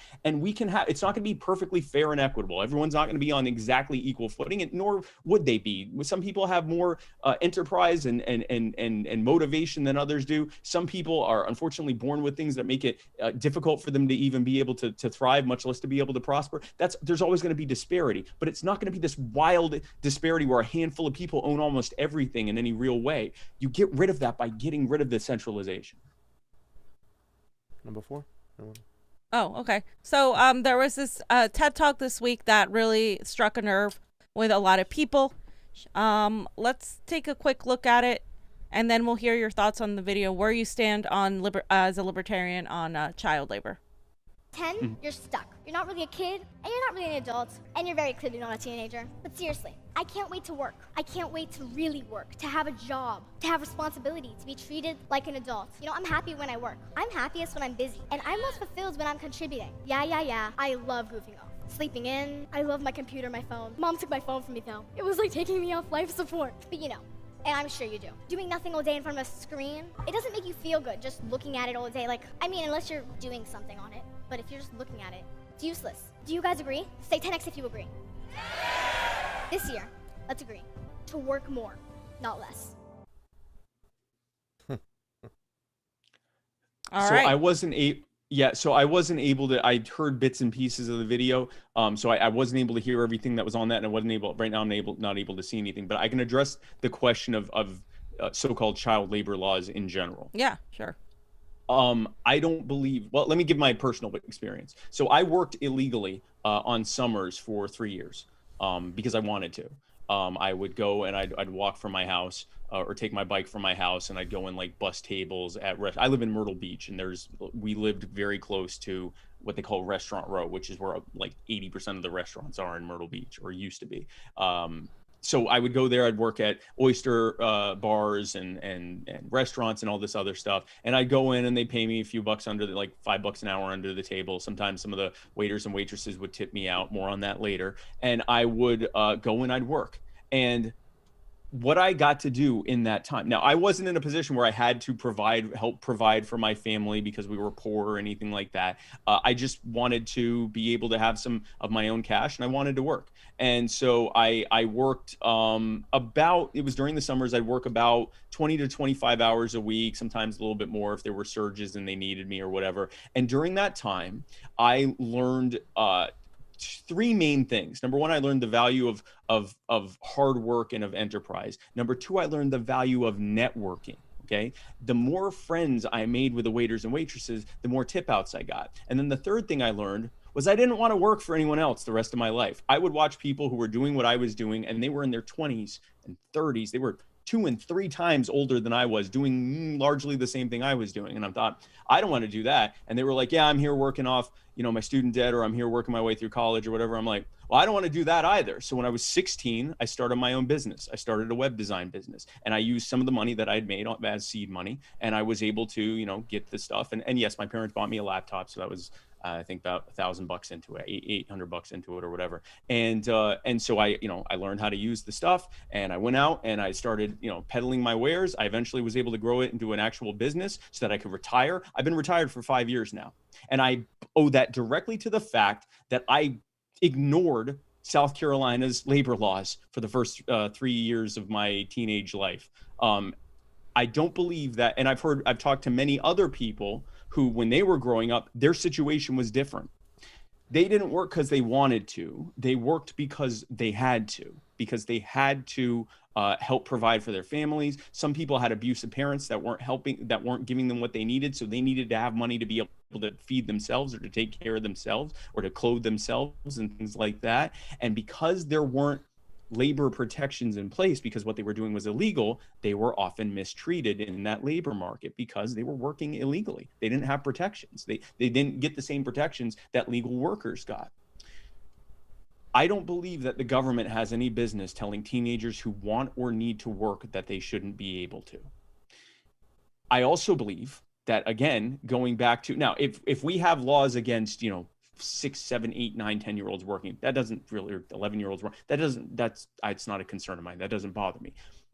With that said, if we created, as I was saying before, with supply and demand for labor, if we created a situation where demand was just so high for labor and the supply was so low, no one's going to want to hire a kid in that market. They're going to want the absolute best that they can absolutely get because they're already having to pay top dollar for it. So this is the reality of those things. Now, again, a law saying that a prepubescent kid isn't allowed to work, that doesn't bother me. Because the reality is, even if we didn't have a government, any just society isn't going to want to see that or allow that. But what we have right now is, in some cases, 15 and 16-year-old kids being told, no, you can't work for a living, which means that when they turn majority age, suddenly they're thrust into a labor market that's completely foreign to them, especially if they've been scammed into going to school for 4 to 6 years, come out with a degree that's largely useless. And now in their 20s, they're learning what they're actually working for the first time in their lives while paying off a debt that's as big as a mortgage or as big as a mortgage used to be, with no hope of being able to do anything else because they've been infantilized and dragged along up until their early to mid, sometimes late 20s with this fantasy world that, you just go to school and it'll work itself out and go to college. And instead they get screwed up and they get stuck with a debt they can't even declare bankruptcy to get rid of. They either have to die or just pay it off for the rest of their lives or make nothing so that they can't pay it off. This is what we're imposing on people, again, because government, ostensibly with the best of intentions, created an inequity in the market. And I'm glad I ignored it. Yeah. Well, I have so many more questions, but we have a long interview here. So let's do this last question right now because sure. I think it's important. I wanted to kind of play your video on systemic racism because I think it's awesome the way you explain it. But there was also something you talked about right now, and I'm going to go to number 9, Johnny. We don't need to play the video. I'll kind of talk it out. I was going to make a little tweet, and I was going to call it Spike's Secret Sauce, because I was watching your video at the Florida convention the other day, and you were really talking to libertarians about how we get across to people, not just the solutions, just being solutions based, but acknowledge their emotions right off the bat. And I think you said something to the point of that nobody cares that you care until they know that you care, or something like that. Can you give us a little analogy about that? Close. Because close, right? But I think this is so important because this is not just a tactic for candidates to use, whatnot. This is the actual whole idea that we pay attention to why people are upset and we're compassionate to their needs. Really, you know what I'm saying? Because I think it's ignored, and sometimes the libertarian mindset can go directly to the solution and ignore the emotions that are in front of it. So can you give us a little wrap up, the last question, as far as the whole secret sauce that you're explaining out there about addressing people's emotions? Absolutely. And by the way, full disclosure, this can be used by everyone for everything. This is how people relate to other people. Libertarians typically are everyone approaches information that they receive with some combination of intellect, intuition, and emotion. What do I think about this? How can I process this? What is my first gut reaction to it? How does that feel? And how do I feel emotionally about this? What emotions does this elicit? And everyone's different from person to person, and we're different from subject to subject, and frankly, we're different from day to day and from what's going on in our lives at any given moment. It's a fluid thing, but generally speaking, libertarians tend to be very high, much higher than the general population on the intellect side, and a little bit lower on the emotion side, and much lower on the intuition side. We often don't pick up the same social cues that others do. And so what happens is when libertarians look at something and we see this heartbreaking thing that's happened, and we look at it and go, that's terrible. And then we immediately look at the systemic, what caused this to happen? What is the root cause behind it? How did these things, what led to this? We immediately start to break it down. So instead of, having this emotional experience, we have more of an intellectual experience of trying to figure out and almost dispassionately trying to figure out how this happened so we can either avoid it, or if it's a great thing to have that happen more often, whatever. That's not how most people process things. Libertarians we have a lot of engineers, we have a lot of CEOs, we have a lot of people that are in design and things like that, things that are very analytical. We don't have a lot of salespeople. We don't have a lot of people that are in with a marketing background. I'm a rare breed of that. Is that my background is in in leadership and creation of companies, but also in sales and marketing. That was my forte. And so the basic is, and the phrase is, no one cares what you know until they know that you care. Why do I need to care about what it is you're about to tell me if I don't even know that you have any concern about me, especially if you're not showing any concern about me? So, we often approach things, someone will emote to us about what they're going through. And instead of acknowledging that, we immediately start attacking what the issue is. And that comes off as us basically saying, I don't give a crap about you. I'm just telling you that I'm right. That's what it sounds like. And that's not what we're trying to do, but that's what it is. So what I tell people is, first, empathize. And if you're not good at it, learn to. And the way you do that is by asking question after question after question and listening to them. Two things are happening there. Number one, you're finding out about the person in front of you and how they think and what their concerns are. And number two, that person's building a rapport with you, because everyone loves to be able to talk and have someone listen to them. We pay therapists hundreds of dollars an hour just to listen to us talk. And that's 99% of what they're doing is just listening to us talk and occasionally giving brief input. So listen to people, let them get that catharsis and venting out. You're getting everything you need to know to be able to talk to them about the issues that they're facing. Then from there, reflect back that you show that you understand what they're going through. Okay, relate to them. That's part of that empathy process. Then from there, once you've established that you actually give a crap about the person you're talking to, then you move on to the understanding and solutions part. Explain that you understand what's going on. After you've shown that you care, then you can explain what the problem is, how we got here. From there, you can take them on the journey for what your solution is. This works in sales, this works in relationships, and it sure as hell is the bread and butter of politics. Every sociopathic, lying scoundrel that is in office right now, not just here, but around the world, they are experts of pretending to care about people. We can actually show that we really do care as libertarians, and then from there, we can show them that we have the best ideas. We have better solutions for people on the left than the Democrats pretend to have.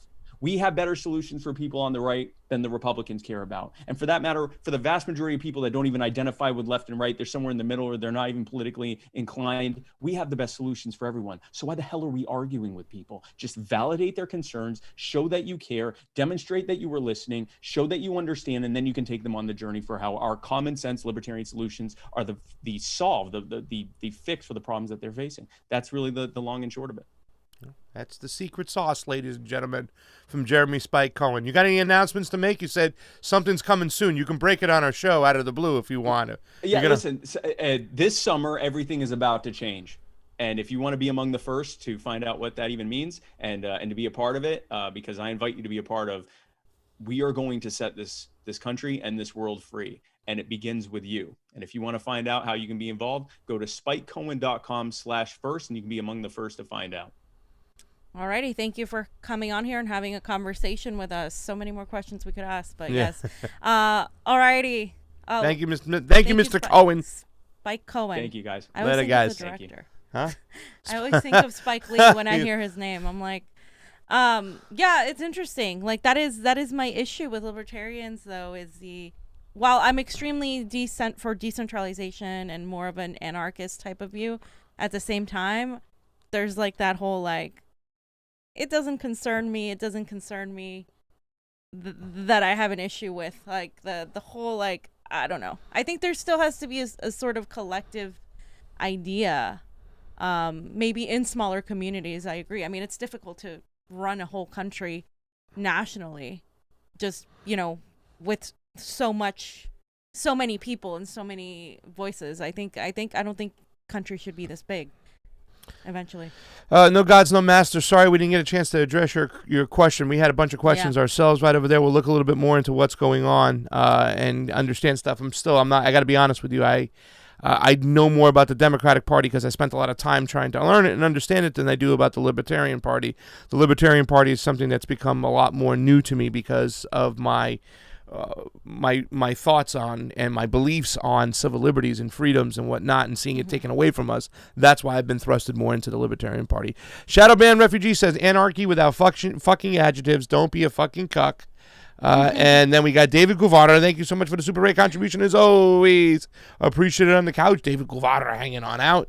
Thank you, everybody else here. We also have Emblet Fate. As a reminder, on this Amazon Day, support small business. For example, Because of the loans from China to Africa, the shit libs crap on so much. Africa was able to develop their first major smartphone competitor, the Mara Z1. Support small businesses and not the CIA. No gods, no masters. Ask Spike what the Mises Caucus is all about. You know, I wanted to get to the Mises Caucus. I haven't got a chance to. Sorry, no gods, no master. Along with his thoughts on Tom Woods, founder of the Klan's adjacent organization known as the League of the South, who was just recently announced as a speaker at the 2022 Libertarian National Convention. I will look into that stuff. Thank you so much for the information. Sorry we didn't have a chance to get to it. Eric Munn. No. This guy just wants no regulation, and I always have thought Libertarian has a giant hole in it. That's Eric Munn. Thank you so much, Eric Munn. Italian Stallion, AI. Thank you, Italian Stallion, AI. Christopher Dobby's also here. Thank you so much, Christopher Dobby. They never tell you private banks create over 90% of the money they do. Why do you then put faith in their ideas? You won't, and anywhere near where they project. Excuse me. I prefer to they continue to push to have election integrity as the goal. Michael Hudson interview would be cool. An Italian Sanu says, phone's glitching, but I'm still a little behind. But one flaw in what that guy said was taking government away still doesn't stop them from having private company mercenaries to take from you. Right. And we talked about that. We did address the fact that, okay, if the mechanism's gone, the mentality of capitalism is still there, which is to compete, to win, to beat the other person. Even the whole, like, I was a child and I wanted to work. It's that mentality, like, I have to accumulate wealth. And that's just a mentality. Like, that's just like a difference that we won't agree on. I will never agree on with somebody of that mentality, because to me, it's like, for me, I'd rather have people get educated. I'd rather have people read and have all this knowledge and not have to work. I'd rather live in a society where that is a possibility, but that's not the society we live in at all. Not even close. Like, right now, he's right. People are going to school and they're fucking getting in debt and they're still getting paid the same as somebody that didn't go to school. I mean, it's ridiculous. And that is a thing. But at the same time, I don't think the solution is to make more money and get into the rat race earlier. And I don't know. It's just that capitalist mindset is really just hard for me to grapple with. Maybe I'm an idealist, but that's just never gonna be the solution to me, to just work, because it doesn't work anymore. You can't just work hard and make money anymore. That doesn't work. And I don't think there's such a thing as a free market. I think that there's such a thing as mutual aid and communities that have a different type of monetary system, but then it wouldn't be a capitalism, and it wouldn't be supply and demand, and it wouldn't be a free market. If they want you to force you to do this stuff, they will. We also saw with big tech, deregulating led to 6 companies instead of hundreds. That's what deregulation did and stuff, and that is true and stuff. Like I said, some people just feel that it's like it's the right regulations we got to get in play, not just all the wrong regulations. So it's kind of weird. The problem with libertarianism is that it naivety. Thank you so much. Over business properly regulating itself, and that's AREM. I agree with you, AREM. And that's all the super rays we have going right now. I mean, I understand the idea. I understand the concept. I agree with big government doing absolutely nothing for us, but you know, all those other things are true as well. All right, guys, this is a very important section that I really wanted to get to because we have been talking about this. The Convo Couch has been right on the money on this. We've been warning people. You know, from the start, we were there on January 6th. We knew what was coming as soon as that was happening. We knew all the lies that were spewed about all of that, right? So it doesn't give me any really great joy to say that we were right on this, because this kind of thing is truly fascism. This is taking us down that whole Orwellian way, the whole Brave New World, the whole like Huxley, all of these post-apocalyptic literature stories that people thought were science fiction are actually coming true. So the Biden administration now wants Americans to report their radicalized friends, family, co-workers to the government. Okay, They want you to rat. Yeah, they want you to rat people out. Now, this is from the American Military News, and I was searching for multiple sources. The only people that are talking about this are mainly on the right, but I just want to read this little part right here. We will work to improve public awareness of federal resources to address concerning or threatening behavior before violence occurs. That's pre-crime. The official said during a press briefing. And on that, I would just note that one of the things we're talking about is the need to do something in this space, like the see something. If you see something, say something concept that has been promulgated previously by the Department of Homeland Security. Okay. I hate that. Okay. So then he said they're exploring pathways and avenues so that family members or friends or coworkers can use to raise concerns and seek help for those that they have perceived to be radicalizing and potentially radicalizing towards violence. The strategy, which builds upon the fact-based assessment, seeks to organize U.S. government efforts to counter domestic terrorism into 4 pillars. The overreaching goal is the prevention, disruption, and deterrence of domestic terrorism. Guys, that's not, it's pre-crime. It's 1984. It's all of these things. They are going to use your own family members against you. They want people to turn on each other in favor of the government. In other words, become CIA operatives for the government without getting anything in return, right? Yeah. Well, that was the whole main goal. At the end of 1984, we talked about it. They want society to turn on each other. That's the main thing they want, get you pointing out your neighbors. And then whatever you define a domestic terrorism is, and you stretch that out. I mean, what is, we've saw John Brennan on the news channel kind of pretty much equate libertarians to domestic terrorists. Right. I mean, so it's like, what, and when you look at this, which about to come up right now, this is the scary part. You just start thinking to yourself, like, oh my God, everybody's a fucking domestic terrorist now. So, everybody. Okay, so we're going to go over, I put the actual link to the website, but I just wanted to read Ford Fisher's tweet. Joe Biden's new anti-terrorism initiative classifies anarchist violent extremists that oppose all forms of capitalism, corporate globalization, and government institutions, which are perceived as harmful to society, as domestic violent extremists, or DVEs. Guys, that is me. That is me. I'm a domestic violent extremist, then, according to their definition. Yeah. And let's go over the little chart here. Okay, here it is. Domestic violent extremists are U.S.-based actors who conduct or threaten activities that are dangerous to human life in violation of the criminal laws of the United States or any state, appearing to be intended to intimidate or coerce a civilian population and influence the policy of a government by intimidation or coercion. Don't we do that all over the world? Or affect the conduct of a government by mass destruction, assassination, or kidnapping, as per the definition of domestic terrorism in 18 U.S. Code 2331. Mere advocacy of political or social positions, political activism, use of strong rhetoric, or generalized philosophic embrace of violent tactics may not constitute violent extremism and may be constitutionally protected. Maybe. While the majority of DVEs fall into one threat category, some draw upon or are inspired by ideological themes found in other threat categories. And you can see here, racially or ethnically motivated violent extremists. They have ideological agendas derived from bias, often related to race or ethnicity, held by the actor against others, including to a given population group. Then there's the animal rights, environmental violent extremists seeking to end or mitigate perceived cruelty, harm, vegans, you're screwed, or exploitation of animals or perceived exploitation or destruction of natural sources and the environment. Abortion-related violent extremists, DVEs, with ideological agendas in support of pro-life or pro-choice beliefs. So thank you for not being, excluding anybody. Anti-government, anti-authority violent extremists. This is the one I think it's the scariest.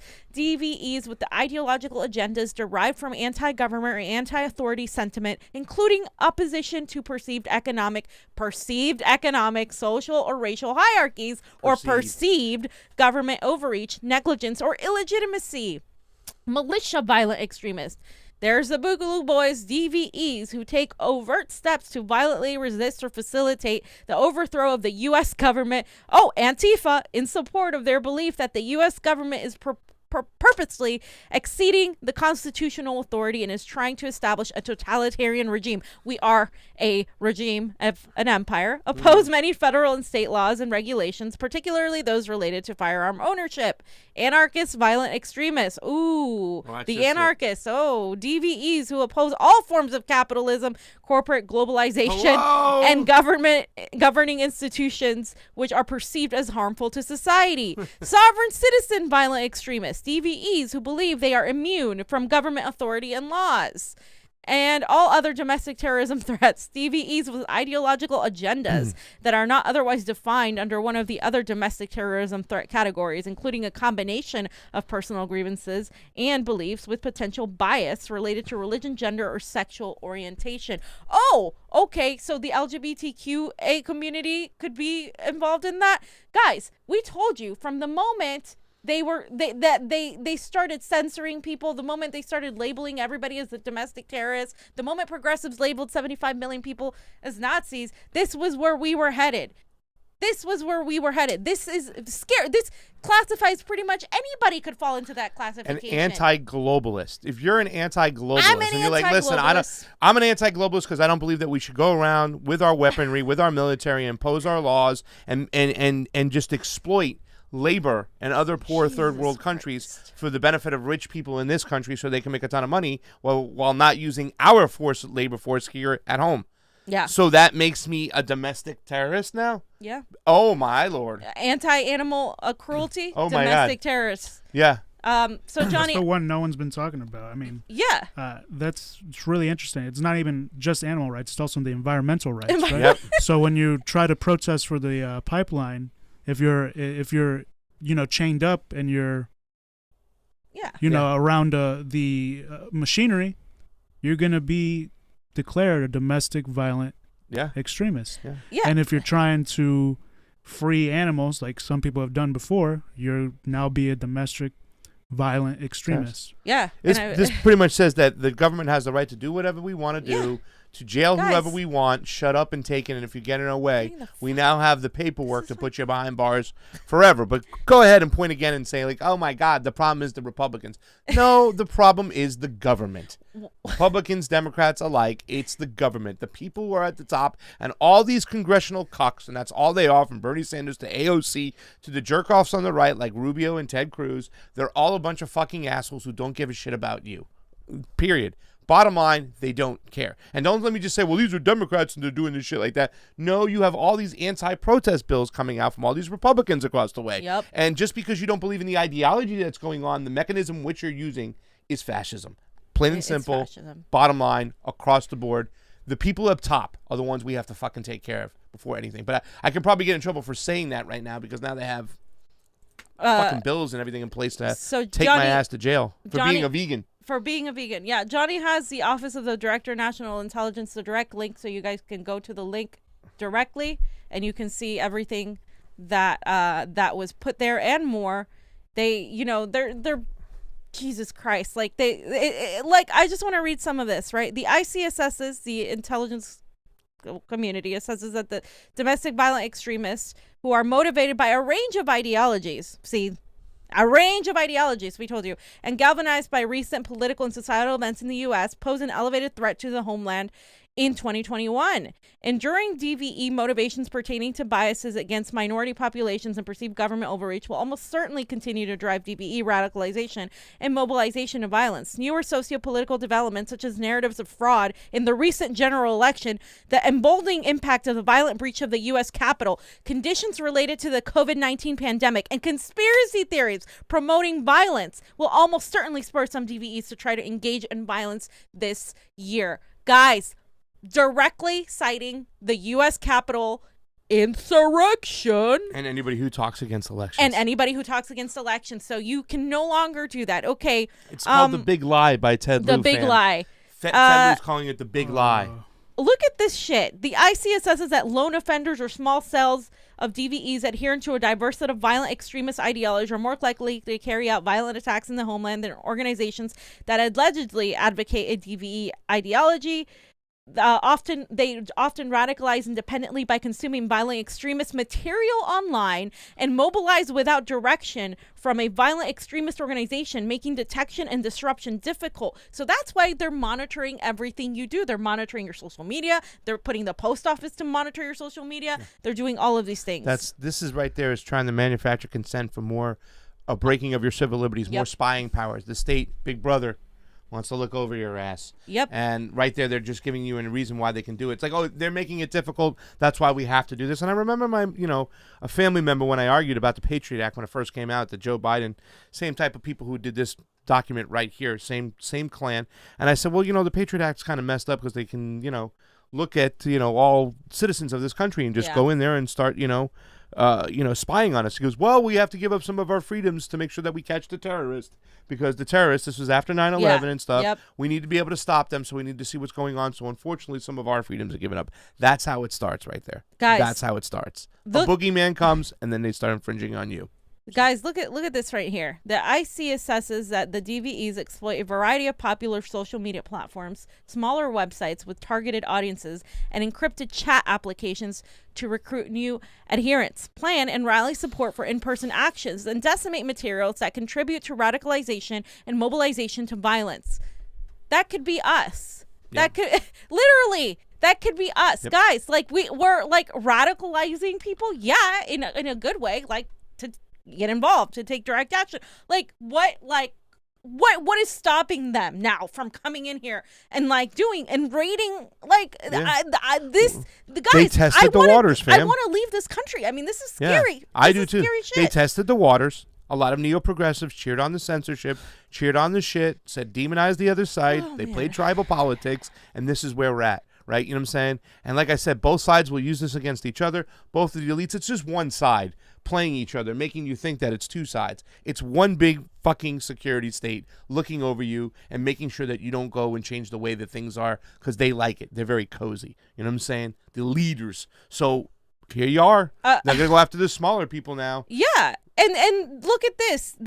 The IC assesses that several factors could increase the likelihood or lethality of DVE attacks in 2021 and beyond. So they're fear-mongering people to allow this, including escalating support from persons in the United States or abroad, growing perceptions of government overreach related to legal or policy changes and disruptions. It's not perceptions. It's reality. This is it right here. And high-profile attacks spurring follow-on attacks and innovations in targeting and attack tactics. What? So support for Julian Assange and fighting for Julian Assange is now going to be perceived as an attack because Julian Assange is, of course, in prison right now for exposing this kind of shit, the U.S. empire, war crimes, and overreach. We can't even support Julian Assange now.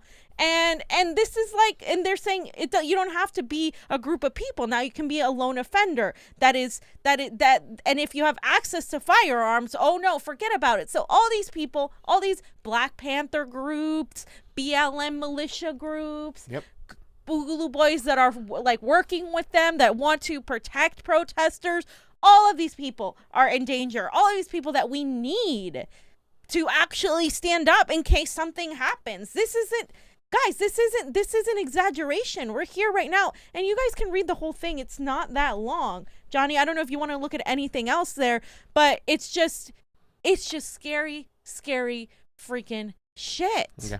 Well, we talked about people cheering on the censorship and cheering on the fucking cancel culture, and it's the chickens who's coming home to roost because now this is out there. Was this the same one? Yeah. Or this sentence here, in the first paragraph says, newer socio-political developments will almost certainly spur some DVEs to try and engage in violence this year. It's almost like they're saying that's going to happen. Right. I feel like, just like how January 6th, FBI was notified of people coming, Capitol Police were notified of people coming, and there was no police presence there, and they were actually let into the Capitol, right? So that was a clear setup. So we'll have to see what happens here this year, because it looks like they're saying that almost certainly some DVEs are going to try and engage in violence this year. So yeah, either people do it on their own, or I'm saying maybe they're telling us that something's going to happen. So then what? So let's say something happens like I don't know, some whatever explosion or something, right? So then they're going to crack down more. Yeah, they're going to crack down more. They're probably going to impose more authoritarian laws. They're probably going to impose a martial law, maybe. They want to start to disarm people, too, as well. They want to get, you know what I'm saying? Really, this is the big thing that we heard gun advocates say for so long. They want to disarm us. That's why they're doing this. That's why they were crying to false flag theory. Yeah. Oh, this is a false flag. Well, what makes you think that? Because now they want to disarm us and whatnot. I'm like, you're being crazy. Now it's 2021.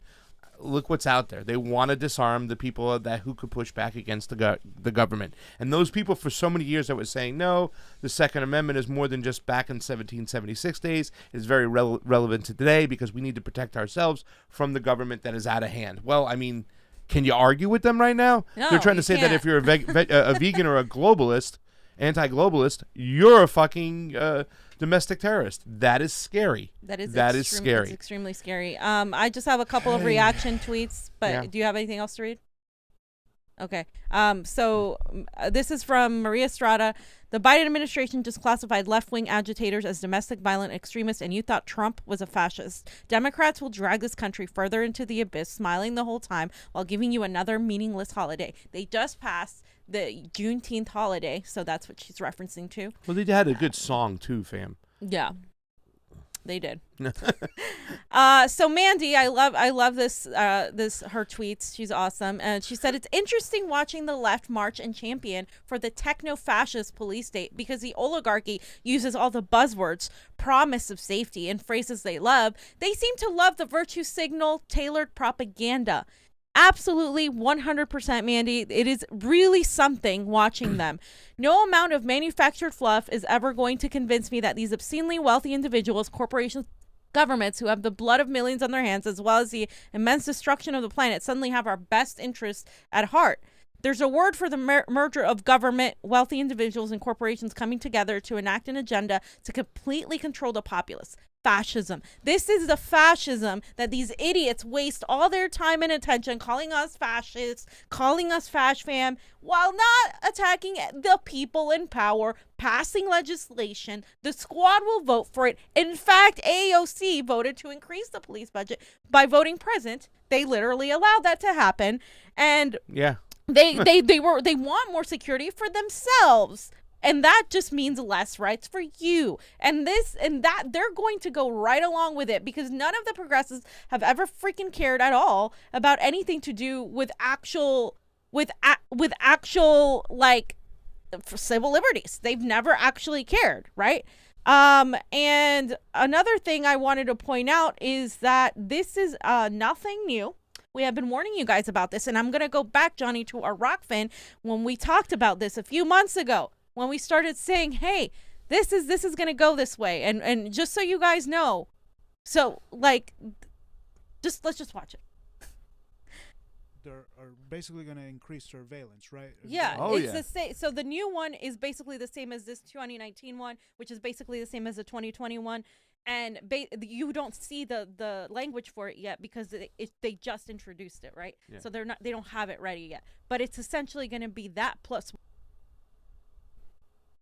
worse because this one is coming after the Capitol riot, the Capitol insurrection, right? So it's if you read through this, it's bad because they're going to form not only the FBI, the Homeland Security, DHS, and FBI, but they're also forming a task force where they're going to teach people how to spot white supremacists. If you read through the whole bill, it's scary. Yeah. It's not only about ratting on us. It's like they're training people how to spy on them and rat on them. Yeah. And all these other departments that they put in, what are they going to do? They're going to be paid. These new positions are going to be paid to infiltrate, to spy on our conversations, to go look at their Instagrams, to look at the citizens. They're creating positions within government And what's their job? Go look at your citizens, find out which one could be a potential domestic terrorism. So privacy. But some people is going would away. say that this is okay, just like how they were okay with like the terrorists, Right. In Exactly. 9/11, right? Right. Because That's the point. we want to monitor these terrorists, right? Right. But then what ended up happening was that the NSA was surveilling everybody, right? Americans tapping into your phones, tapping,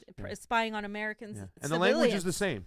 You're either with us or with the terrorists. Right. Wait, let me do it, George Bush. You're either with us or with the terrorists. Can't fool Right. me again. And what does AOC say? You're either with us or you're with the mob. Right. Whoa.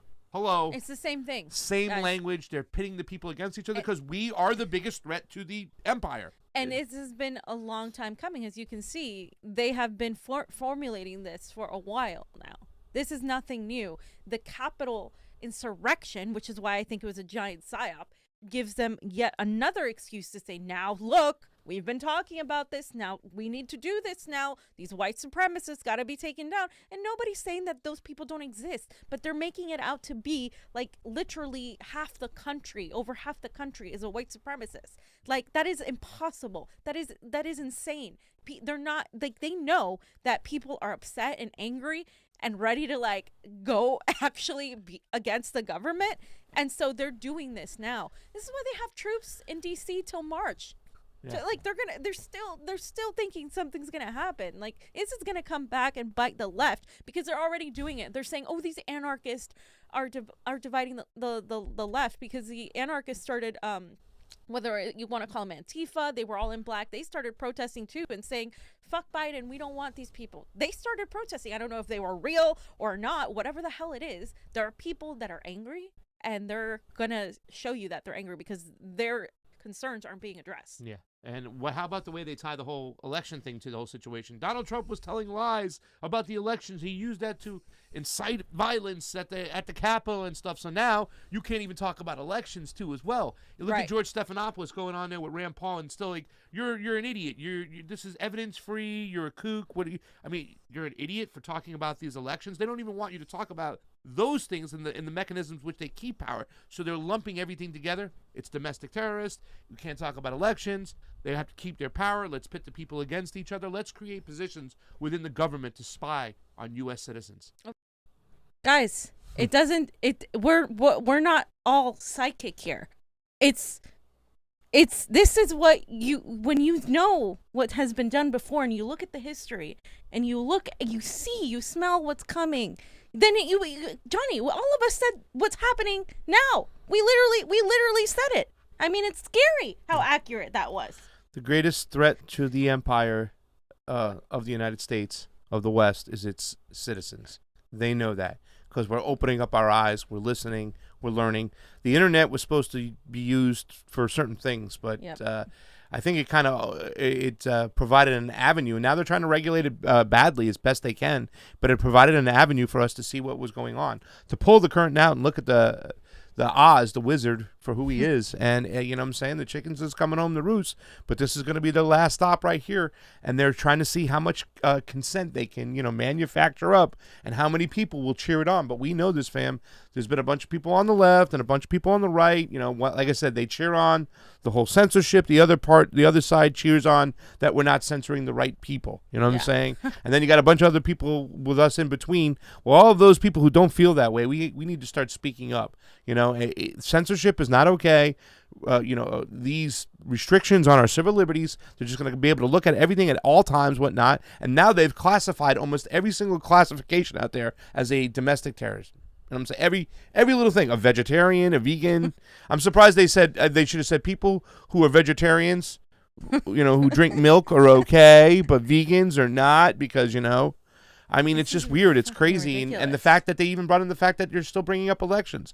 They don't want you. They don't want you to question. They don't want you to want dissent. compliance They want is what they want. entire complicity. That's it. They want compliance. They don't want unity. Compliance. So I just brought up again the bill, the HR 350 Domestic Terrorism Prevention Act. It's right. The last action was it was referred to the Subcommittee of Crime, Terrorism, and Homeland Security Action by Committee on the Judiciary. So this is what they're also using to put that out. It's still, you know, this is exactly where they're getting their shit from, what we covered months ago. Yeah. And another thing that Biden is doing, guys, because it doesn't end there, the Biden team may partner with private firms to monitor extremist chatter online. These are private firms. Okay, it's not just, oh, it's the government. No, these are private terms. And they're going to attract by extremist chatter is literally everything, right? It's going to expand the government's ability to gather intelligence, but is obviously drawing criticism over surveillance of U.S. citizens. So this is like, specifically, they focus on the Proud Boys and the Oath Keepers, and usually when this happens, there's that whole issue of overreach, right? Because this is being used for the whole pre-crime thing. Like, oh, if it looks like you might do something, we're gonna go after you. But you have no evidence, so you're just basing it on what it looks like. It's it's crazy. This is being discussed inside the DHS. It would in effect allow the department to circumvent the Department of Homeland Security, of course, the limits that are imposed by that the government has. So they're saying it is not partnering with private firms to surveil suspected domestic terrorists online, and it is blatantly false to suggest that the department is using outside firms to circumvent its legal limits. So they're denying it, but I don't put it past them. It's already a lie. It's already, we know they're collecting and they're outsourcing collecting data. Exactly. We already know they're doing this. So how are they fucking lying about this? And I like the way they put it out there. Oh, it's about looking at the Proud Boys and it's looking at the Boogaloo Boys. So you got a lot of leftists that go, yeah, that's good. You know, we got to stop these fascists and stuff like that by using fascist techniques. Yeah. Hello, it's going to come back and bite you in the ass if it hasn't already done that. So, if you're concerned more about a Proud Boy or a Boogaloo Boy or your neighbor who voted for Trump over the state agencies, the national security apparatus, the military industrial complex, the police state that we live in, and the corrupt politicians that control this country. Like, you're a useful idiot. You are walking right into the slaughterhouse. You are complicit in this because you are more like allowing yourself to be fear-mongered that some one idiot that holds one belief that you don't agree with is more dangerous when they don't have the power. The power resides in these state agencies, and this is what they're doing. And they want you to fight each other because while they do this, we're all just going to be sitting here like sitting ducks, ready completely to just be completely eliminated of any civil rights or civil liberties that we have. And that is not an exaggeration. I'd like you to cut that up and put that on your Twitter, what you said, because it's something we've been saying for a long time. The fact that you think that the Proud Boys and the Boogaloo Boys or Antifa or whatever side you're on, that they're more dangerous than the actual state. You know, what they're doing in these state agencies, these three-letter agencies that are just going around running amok, spreading death and destruction while they're raping people's resources from their country, resource extraction. And you really think that a Proud Boy or the Trump guy is the danger, is the enemy? I mean, come on, get your head out of your ass, ladies and gentlemen. And the worst part is, you know, we saw this coming with January 6th, and now finally people are catching up. We said it from the start. Steve, ourselves, we were all there.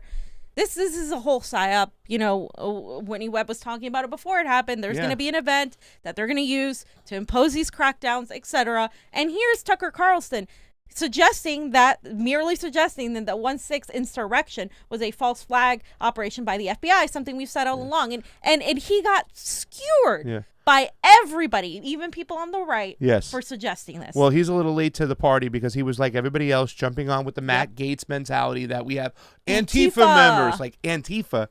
Are you fucking kidding me? This is the FBI.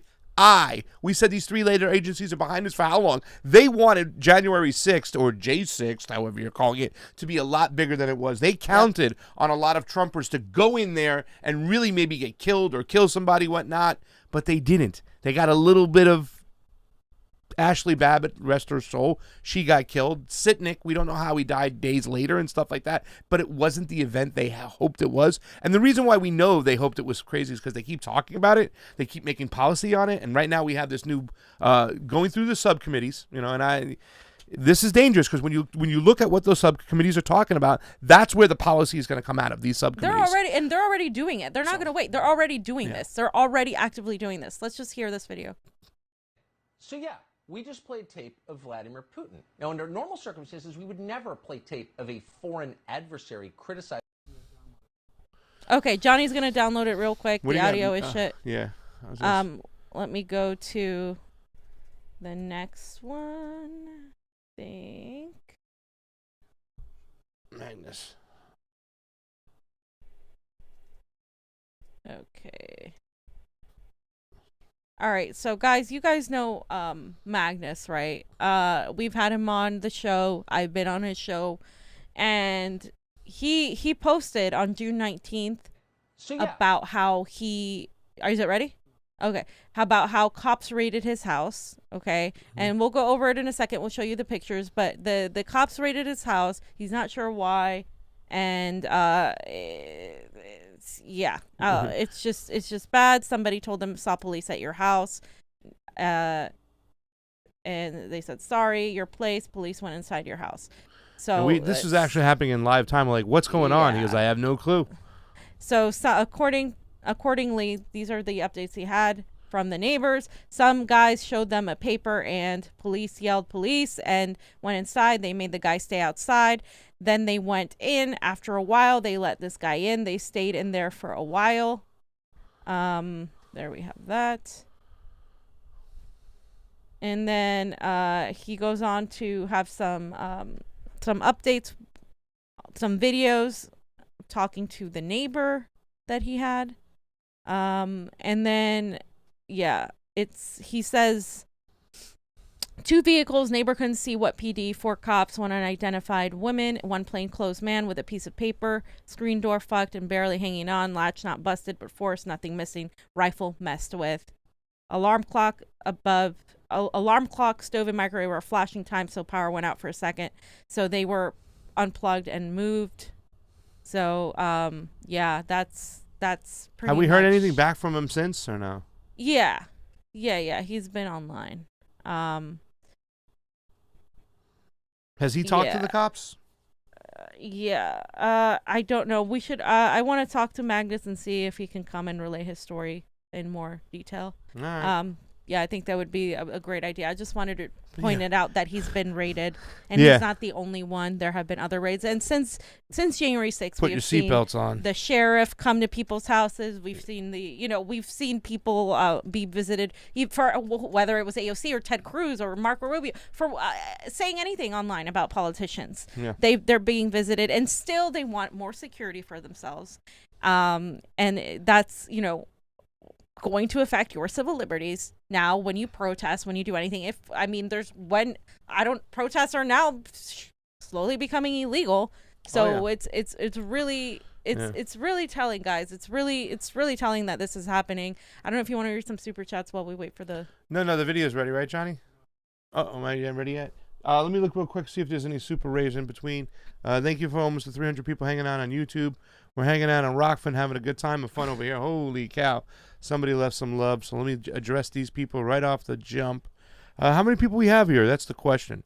We always want to try to get over close to 100. Let's see if it is before. Embled Fate says, "Oh, good. Now I can report my shit-lib friends who believe Russian memes control our election and want to destroy China because MSNBC told them the disinformation about Muslims. All jokes aside, fuck this authoritarian bullshit." That's from Embled Fate. Thank you so much. Okay. Let's give it a shot. And yes. So yeah. You're right. Pre-meeting next time. So We just played tape of Vladimir Putin. Now, under normal circumstances, we would never play tape of a foreign adversary criticizing our government. But honestly, those are fair questions. Who did shoot Ashley Babbitt, and why don't we know? Are anonymous federal agents now allowed to kill unarmed women who protest the regime? That's okay now? No, it's not okay. It'll never be okay. And why are all those January 6th protesters still in prison on trespassing charges as so many Biden voters who torched federal buildings walking free? What's the answer to that question?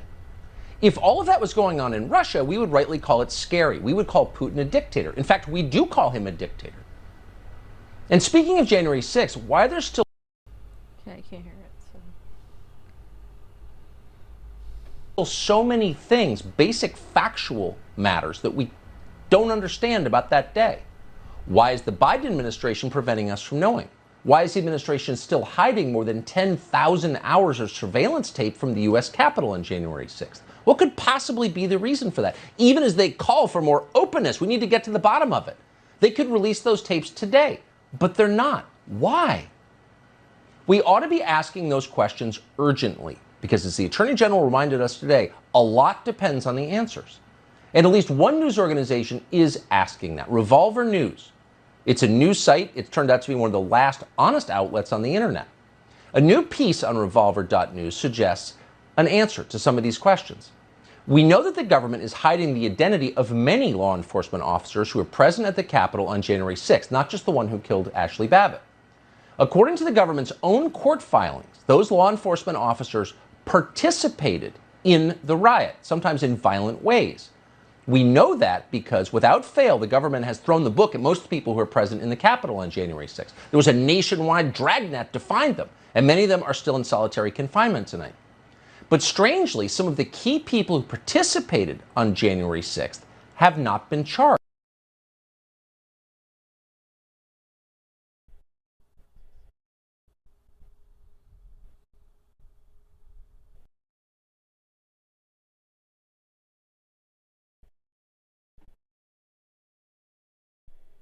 All right.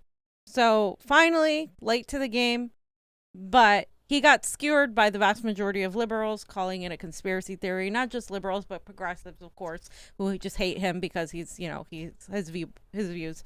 But on one thing that he is right is that it is. I mean, we've been saying it is. Obviously, it's hard to prove when we don't have the power, we don't have the mechanisms. But what we do know is that we were there for 2 other events, and we had more cops around us within minutes than there were over there at all, the whole entire time, that people were literally allowed in, that all these people that were arrested were let go. It's just that there were military people that had been working for intelligence that were somehow there. Coincidentally, there was the whole let's blame Antifa, let's call these people terrorists, let's blame Antifa. It was like, yeah, sure, and now we see the crackdowns that have been happening ever since. There's proof now that the FBI has co-opted or maneuvered themselves, like COINTELPRO, into the Proud Boys and into other organizations. This is nothing new. This has been happening for decades. So I don't understand why people still, don't believe this. Yeah. Yeah. And this is a tweet from Slow News Day, right? And he was talking about Ford Fisher. Yeah. And Ford Fisher says, all 24 cops on a SWAT team that broke into and then destroyed a 78-year-old's house when they got the wrong address from a warrant will get qualified immunity. The old man will get nothing. The government has ruled. And Slow News Day put it up there. Qualified immunity for police, qualified immunity for Big Pharma, qualified immunity for CEOs, qualified immunity for war criminals, qualified immunity for you with the circle / through. No, you don't get it. No, you don't no get check it. mark there. You don't get it. We don't get qualified immunity. But you can vote your way out of this, right? Exactly. Fam, we live in a cartoon, and I want to smack somebody across the head with a giant mackerel. And the last thing I wanted to point out in this section is that there are more raids happening, and that progressives are actually, the FBI has been working to keep progressives out of the government, right? And let's just watch this little clip. If the audio is good, let's just watch this clip of this guy talking about how they keep progressives The out of former office. FBI deputy and assistant director Terry Tarashi. When you take the election and you take the House and you now convert all the committees that you have to investigating various aspects of the President of the United States, then your lifeblood has to be to react to stories. So you're going to see more stories planted so that all these committees can have a lot of work to do. And I think this is just more of the same. And I think we can expect more of this because, quite honestly, the electorate in some places is putting more and more progressives and self-described socialists in positions. And ironically, years ago when I first got into the FBI, one of the missions of the FBI in its counterintelligence efforts was to try and keep these people out of government. Why? Because we would end up with massive dysfunction and massive disinformation and massive misinformation. And it seems to me that's where we're at today. When you take... Yeah. Yeah, let's keep them. Let's keep the people from electing who they want, because they're going to be a pain in our ass, and they're going to give misinformation. And we're Big Brother; we know better. Yeah, I mean, they're blatantly saying this, guys. In your face, they're not even hiding it. No, because most people don't pay attention to that. They're too busy looking at the Trump supporter or the Antifa or whatever. Like, it's just like they know how to play each other against each other. Guys, they know what they're doing. They know, because you manufacture consent for them to do these things. Because there'll be people who'll be like, yeah, we don't want these people getting in there. That's awful, on both sides. It's just, it's really, really terrible. And we're stuck in a very serious quagmire. We're very tribal at this moment. We're looking at each other rather than looking up at the government. And I don't know how we're going to find our way out of this. I would like some more hope on this situation. But that's why we do the show, because you guys give us hope. We have to continue talking about press freedoms, about Julian Assange, standing against censorship, standing against massive government infringement upon our civil rights, our civil liberties. This is that dystopia that you read about, that science fiction has been talking about for decades. This is it. We've come to that moment, and it's time to really just keep screaming and screaming until we can't anymore, and that's all we can do is at this point. All right, let's read the rest of these Super Rays. Johnny, anything else before we get out of here? No? WM, thank you for the Super Ray contribution. I wonder when they wrote that document and how long it's been classified. Yeah, right, WM? It's probably they've been waiting. Everything seems like it's part of a whole master plan that they've been waiting to put into action, and now they're doing it. Italian Stallion says, this reminds me of an 80s sci-fi movie. Yeah. There's all that shit too as well. We're Media, thank you for the Super Ray contribution. Does it mean we are domestic violent extremists because we ride with the couch?